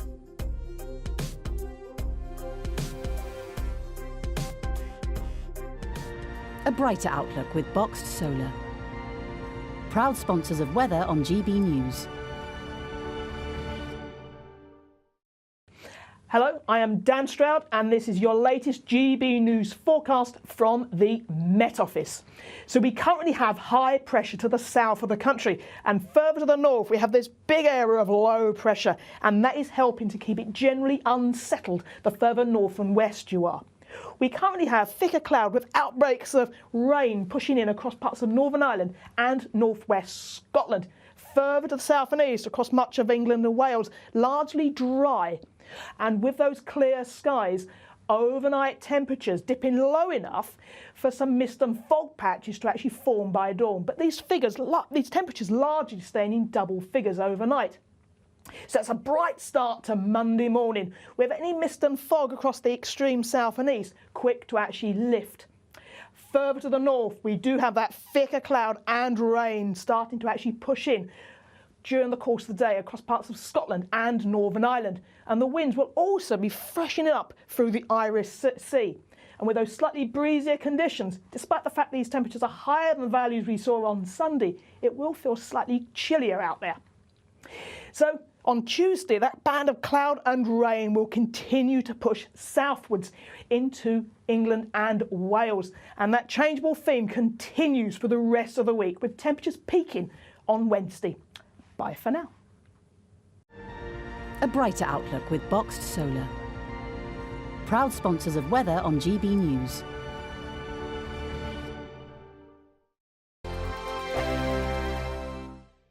The Live Desk with me, Mark Longhurst. And me, Pip Thompson.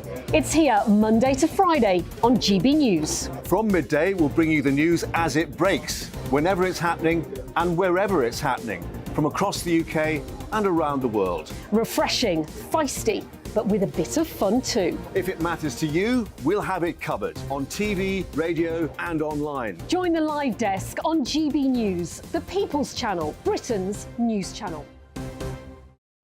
Weeknights on GB News from 6 p.m. You'll always get drama. Please stop, Michelle. I know, yeah. Please stop. Should I just shut up? Romance. You like me, I like you. There you go. There you are. Well, don't tell anybody. Adventure. Etc. That's the whole point. But and action. Sergeant, the big green, my superstar panel that are already at it. They're fighting. It's going to be quite a show. Only on GB News, the People's Channel, Britain's news channel. So Jubes and Co, we tackle the issues of the day with real robust debate, both sides of the fence, battling it out with me in the middle with my forthright opinions and views. And often really interesting things happen because you start with a position and then by the end of the debate you find actually, well, I might not have thought about that one. What we need in this country is 2 new political parties. you should maybe think about doing a 2024 calendar. I'm Michelle Dewberry and I'm keeping you company right through until 7 o'clock this evening. GB News, the People's Channel, Britain's watching. Monday to Thursday, 9 p.m. till 11 p.m. Join me, Dan Wootton. I'll bring you the sharpest takes and hottest debates. Do you not believe in prisons? I don't believe in prisons. I'm completely stunned. I guarantee you there'll be no spin, no bias, no censorship. I actually was personally quite offended by it. And no reason to go to bed. So I guess they've always been quite woke. That's Dan Wootton tonight on TV, radio and online. Monday to Thursday from 9 p.m. till 11 p.m. on GB News. The People's Channel, Britain's news channel. In a world of dull and predictable radio and TV shows. Oh, hi. On Mark Dolan tonight, we've got big guests. We drill into the big stories of the day. The show adds up to a brilliant listening and viewing experience. Mark Dolan Tonight is the most entertaining current affairs show ever, and that's a fact. That's Mark Dolan Tonight, Friday, Saturday and Sunday from 9. Only on GB News, Britain's news channel. Like all families, we have arguments every now and then, but actually we agree on what the mission of GB News is, and that's the most fundamentally important thing. GB News provides the kind of platform that lets all voices be heard. We don't hold back. We're free to say what we really think. Just because some people who live in a tiny little Westminster bubble think that their particular story is important, that's not the most important story for me. And often there will be difficult stories, stories that you won't find on the establishment media. Because what people think in the north of England may be very different to what they're thinking in the home counties. We're going to carry on telling the world what life is really like for households up and down the UK. We love to be in your car, in your kitchen as you're having your breakfast. Whatever you're doing, you are part of the show. If it matters to you, it matters to us. Britain's watching. Britain's watching. Britain's watching. We're proud to be GB News, The People's Channel. Britain's news channel.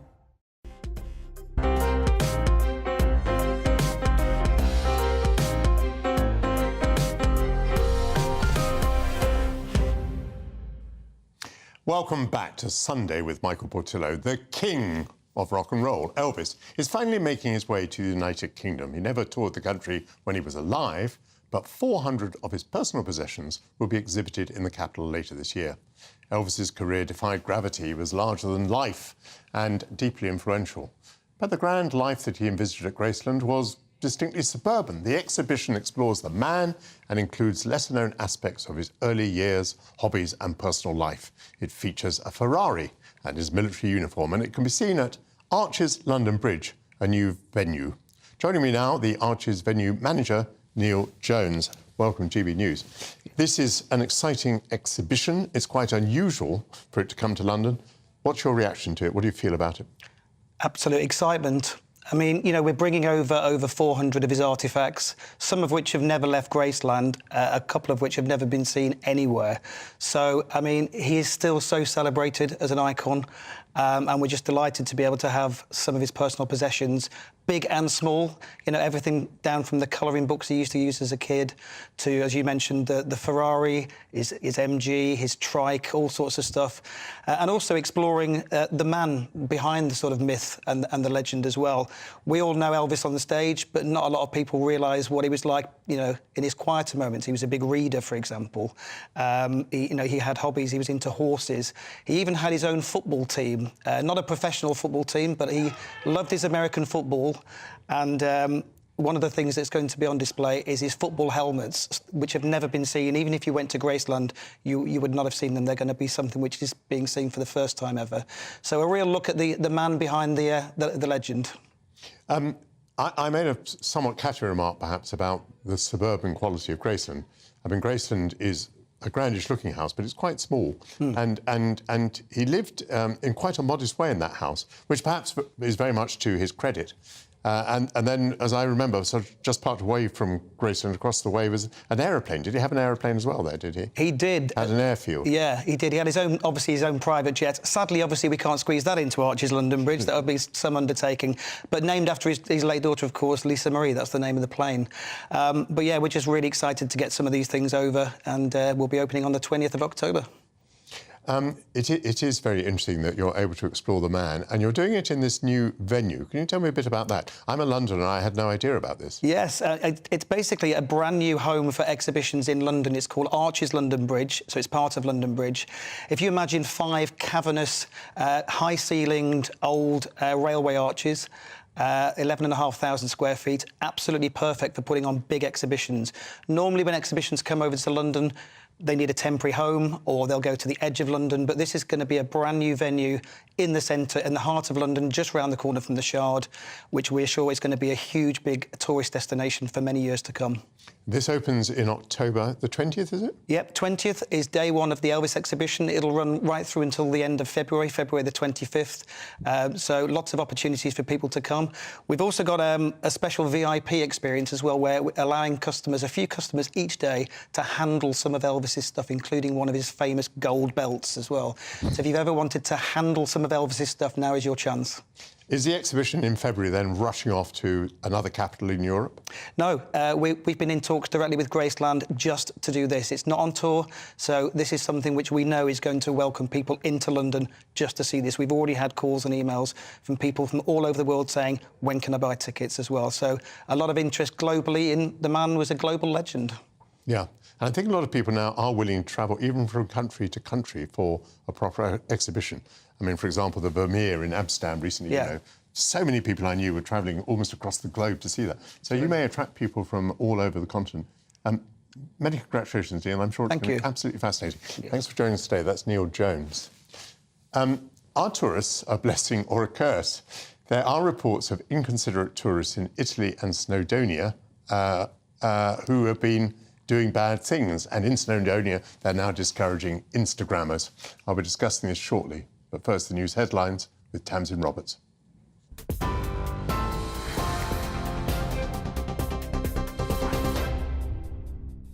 Michael, thank you. Here are the headlines at 12:30. Well into the second half, and England are 1-0 down to Spain in the Women's World Cup final. Well, for TV viewers, this is the scene in London. On the left is the huge and hopeful crowd at Box Park in Wembley, watching the game on big screens. And on the right, hundreds of people have gathered at the fan zone at Victoria Park in the east. While the nerves are high in North Yorkshire too, with supporters hoping for an equaliser in Harrogate, England still hoping to make history in the Women's World Cup final. Sarina Wiegman's side is looking to win the competition for the first time. England hasn't lifted the cup since the men claimed victory in 1966. The British Medical Association is calling for hospital managers to be regulated in a similar way to medical staff. The call comes in the wake of Lucy Letby's conviction. The BMA says it's deeply worrying that consultants who repeatedly raised concerns about the former nurse weren't listened to. A 50-year-old man will appear in court tomorrow following the major police data breach in Northern Ireland. He's been charged with possessing documents likely to be useful to terrorists. It's after the details of 10,000 officers and staff were published online by mistake. A new Brit school is set to open in Bradford in West Yorkshire. The government has confirmed it'll be based on the award-winning performing arts Brit School in South London. It helped launch the careers of some of Britain's best-known artists and actors, including Adele, Amy Winehouse and Tom Holland. Well, you can get more on all of those stories by visiting our website, gbnews.com. Now, though, it's back to Michael.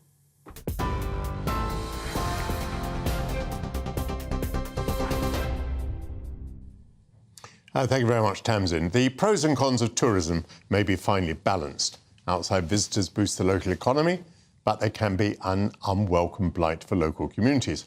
Hordes of stag doos and boozers frequently descend on European cities, and prices for locals are inflated by tourism. Several hotspots, such as Snowdonia, have experienced an increase in serious incidents. Tourists are accused of drawing on the walls of the Colosseum in Rome and filling their bottles of water in the Trevi fountain. There's nothing new about this. The romantic poet William Wordsworth attacked those who wouldn't lift their noses from their guidebooks actually to appreciate natural beauty, and he wanted the Lake District to be kept, quotes, safe from the molestation of cheap trains pouring out their hundreds at a time along the margin of Windermere, close quote. Ouch. Joining me to discuss the pros and cons of mass tourism is travel expert Lisa Minot. Lisa, welcome to GB News. As I just said there, this is not a new problem. Are we getting any better at grappling with it? Well, I think there definitely has been many more attempts in recent years to grapple with the problem of over-tourism. You have seen regarding, lots of different countries in Europe coming up with various different things that they hope will actually help tackle the problem. I think we've got two different types of tourism that seem to create the most negative headlines, and that's basically the over-tourism, where we're seeing, just far too many people trying to go to quite sort of restricted places. Venice, particularly one that is trying to tackle that with a charge. There is now a daily charge to go into the city. And then on top of that, you've then got the bad behaviour. And unfortunately, us Brits, we do have a bit of a bad reputation for that. It's not just us. I would say that we are not the worst offenders, but the two things really give this very negative idea of what tourism is doing to countries across the globe. Lisa, I mentioned William Wordsworth there, who was quite a snob. And of course, he really thought there were two sorts of tourists. He thought there were those who, could appreciate the beauty of nature and could appreciate the fine monuments of his beloved Lake District. And then there were the others. And you've just mentioned charging there.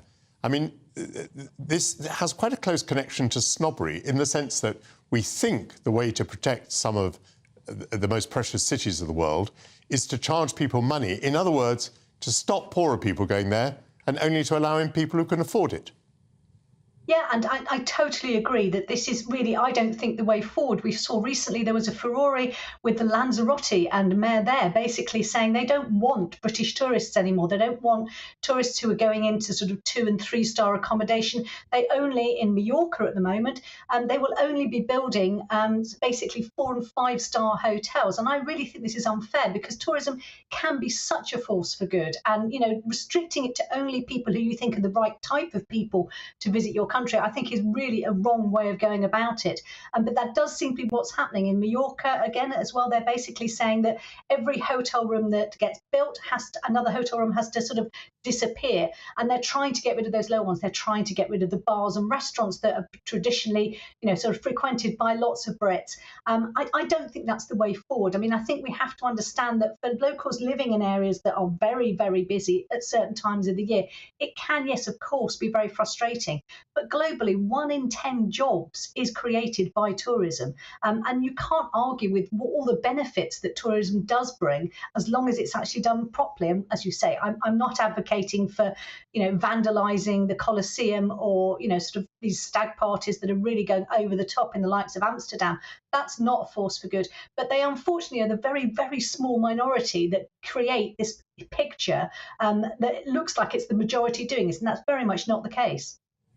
Just going back to William Wordsworth again, who was talking about people pouring out of cheap trains, the modern equivalent, and I must say I have found it quite shocking, is the cruise ship. I was recently in Bergen, which is quite a small city in Norway, and you see a cruise ship come alongside with maybe 5,000 people on board who you know, decant in one go. They simply descend upon this city. Well, some of them take coaches and go up into the mountains. But I was quite alarmed just by the proportions of the thing, just to see a ship which towers over a small city, just to see that the numbers of people coming on one ship are a significant proportion of the total population.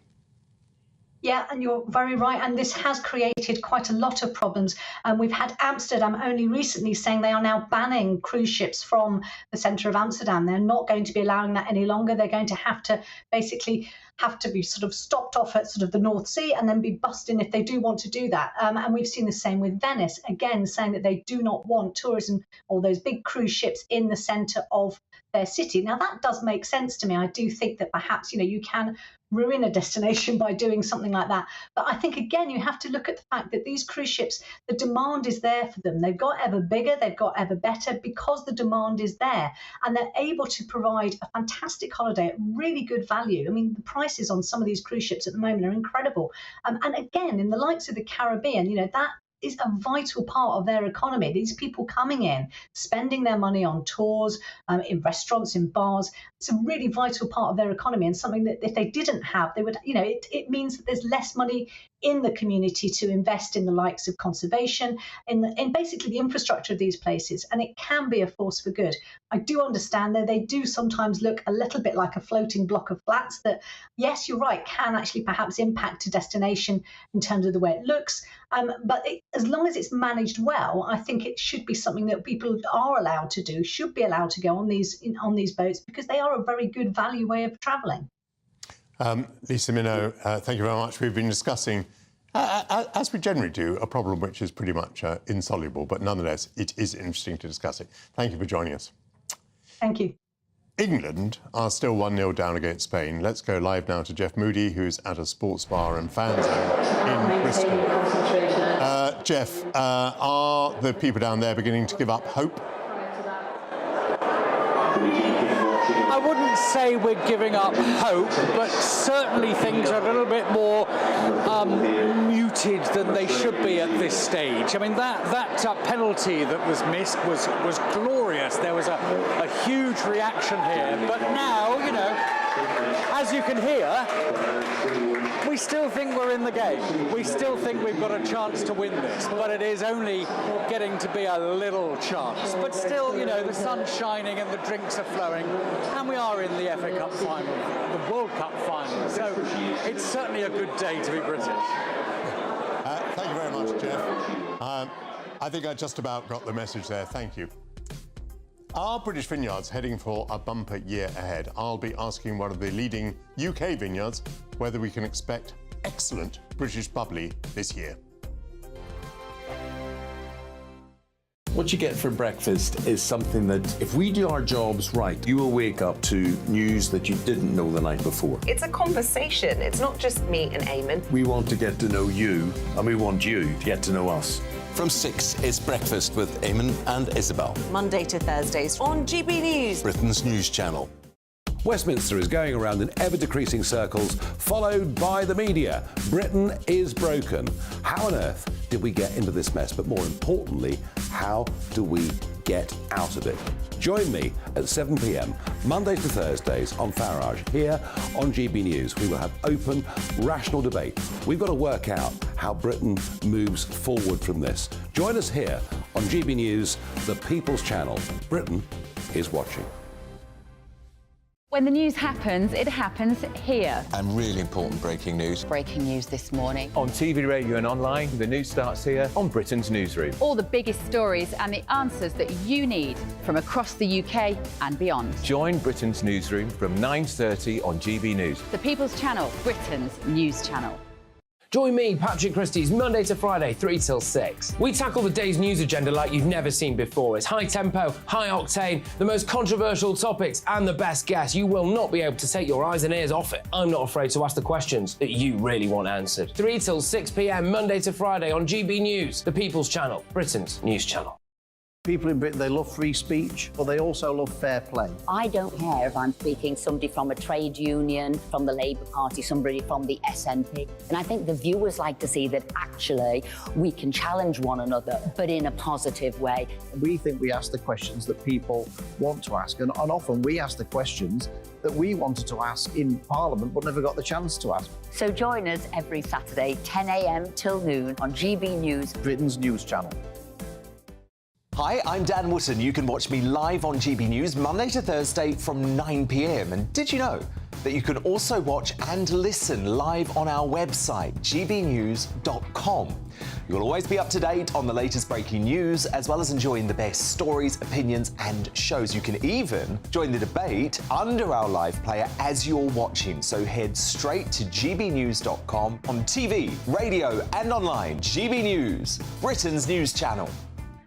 It's all about family, being in people's living rooms, all the interaction and getting to know who our viewers and listeners are. When I was young, my dad used to say, Nana, stop arguing. I wanted an outlet that would enable me to give my opinion. People are going through a really hard time right now, and I know that you don't feel like you're being listened to by the establishment. I came to GB News because it's the People's Channel, and I want the audience to have their say on the events of the day. We're dynamic. We do something different. Democracy shows that the wisdom of the nation is in its people. I get to travel to find out what the story is from a personal perspective. The British people aren't fools. We know when we're not being told the full story. We've got to work out how Britain moves forward from this. It's the best country in the world. The establishment had their chance. Now we're here to represent your views. Britain's watching. Britain's watching. Britain's watching. We're proud to be GB News, The People's Channel, Britain's news channel.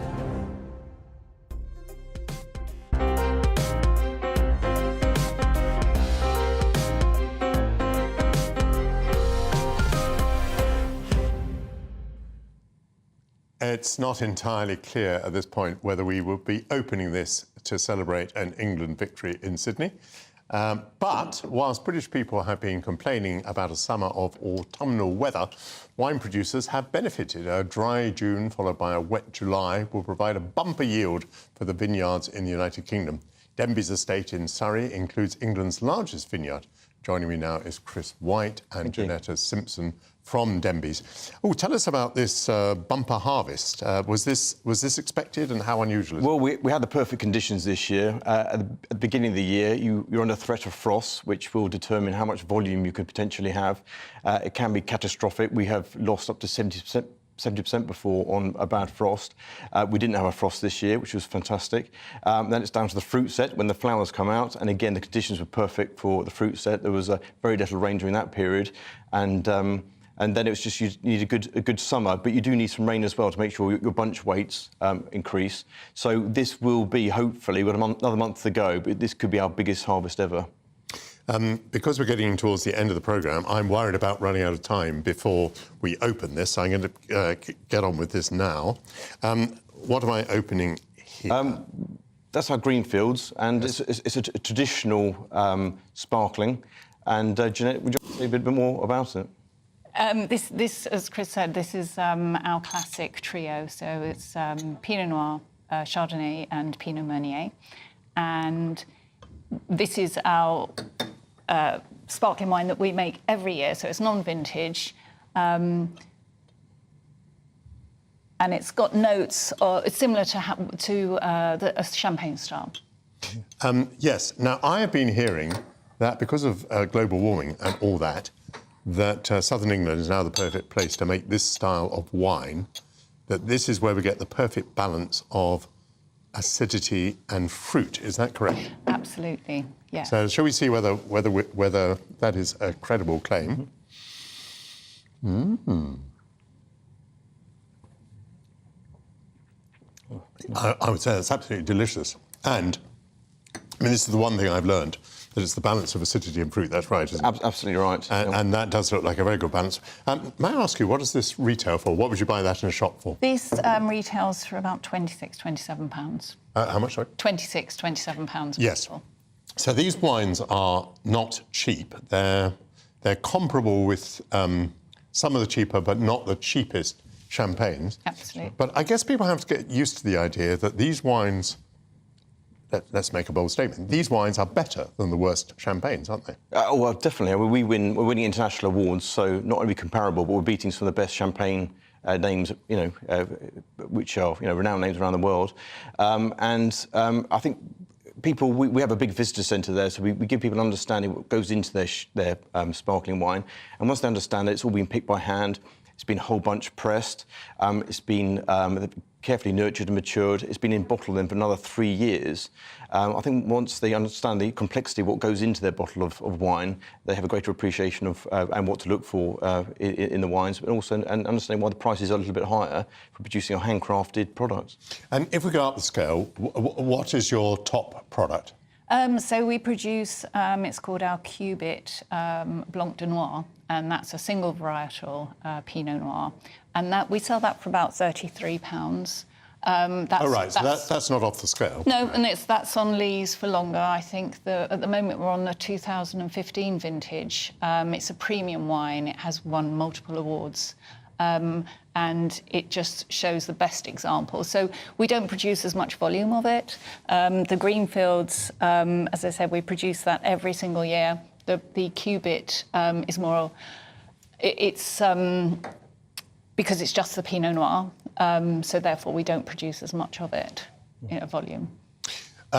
This is all expanding, isn't it? People are continuing to plant vineyards. That's right. Tell me about the rate of expansion. Is it happening within Denby's, for example? It is. I mean, there's a huge amount of expansion. I've been involved in the industry for 30 years, and the demand for English sparkling has never been greater, and therefore the amount of vineyards which are expanding and the size per vineyard has grown dramatically over the period that I've been involved in the industry. I mean, we're planting millions of vines a year, which was in the early days, we probably had 1 million vines in the whole country 30-odd years ago, so it's growing dramatically in line with demand. Where do you get them from? Are these vines that are transplanted from France? Yes, so we buy a lot of the root stock comes from France, and some may come from Germany. And as we are experiencing climate change, we're experimenting with varieties that we've really struggled with growing before in the UK, and we're growing things like Sauvignon Blanc and varieties which would, again, have been only dreamt about in years gone by. We have 2 other bottles here, but I see we only have 3 glasses, so I think we better settle on one or the other. This fellow is interesting to me because this apparently is an orange wine. So first of all, tell me what is meant by an orange wine. This is called Orange Solaris. So it's a white wine that is made in the same way that a red wine is made. So it has skin contact. It does produce a slight amber hue. And it's more robust, so it's more similar in characteristic to a red wine style. It's very good with food.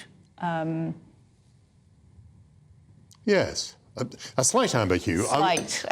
When you said that to me, I thought I was going to be looking at something which was absolutely orange, like the top of the bottle or something, but not at all. But it has a slight amber hue. Let me serve you one as well. Oh, apparently there may be some more glasses in the building, which would be great. Right, do you want to talk us through this one? So this one will have more tropical notes. And it certainly has. It's got a very big nose, hasn't it? Yes, it has, yes. We were talking about that earlier in a different context, but yes. Now tropical notes. So what fruits are you getting there, then? You would be looking at guava, pineapple, for example. Yeah.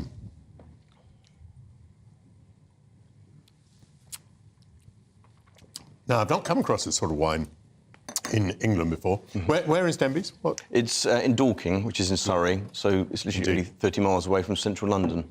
So has this been a bit of an adventure for you, this one? It has. We try and push the envelope of what we can produce in the UK, and we've had a lot of surprises over the years. We were told 30 years ago not to bother with Pinot Noir, for example, and again, it's the most planted grape variety in the UK now. So things have changed. Obviously, the climate has changed, but also, we've had to be honest on what we can grow well here in the UK. And, very high award-winning sparkling wines, fruity aromatic wines are really what we can grow very well in England. Are you battling against prejudice? Do people basically think that sparkling wine ought to come from France, at a pinch from Spain or Italy? I don't think so. I think that was historically, but I think we're beyond that now. I think English wine production is serious. It's a serious business.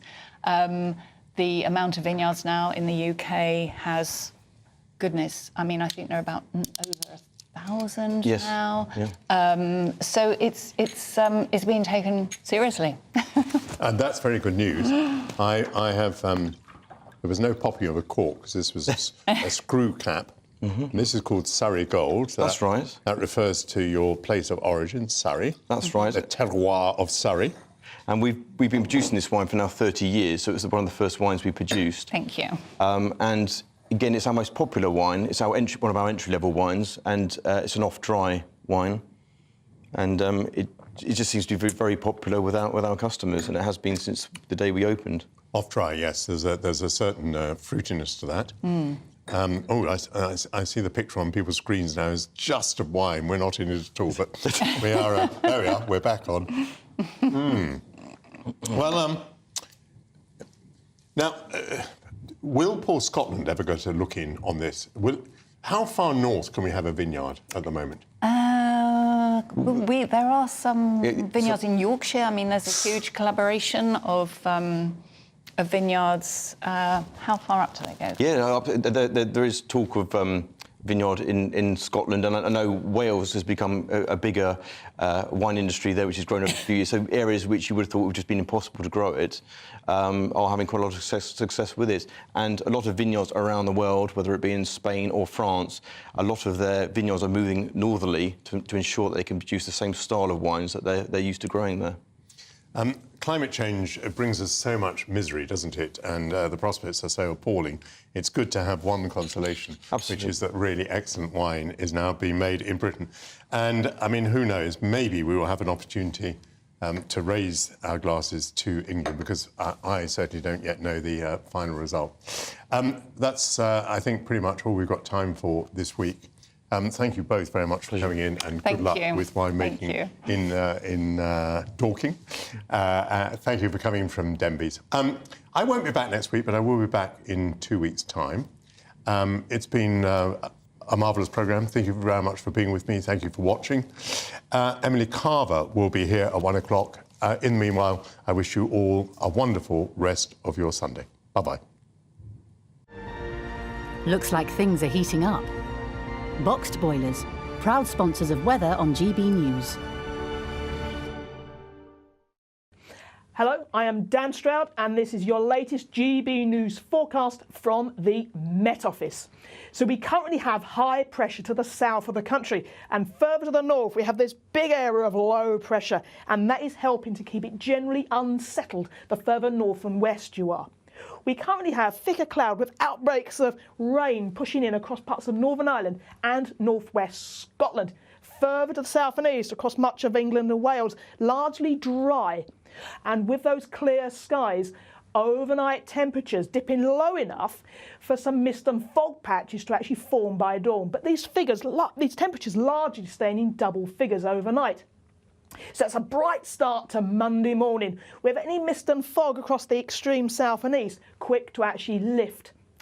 Further to the north, we do have that thicker cloud and rain starting to actually push in during the course of the day across parts of Scotland and Northern Ireland. And the winds will also be freshening up through the Irish Sea.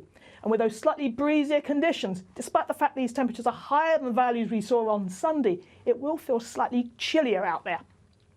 So on Tuesday, that band of cloud and rain will continue to push southwards into England and Wales. And that changeable theme continues for the rest of the week, with temperatures peaking on Wednesday.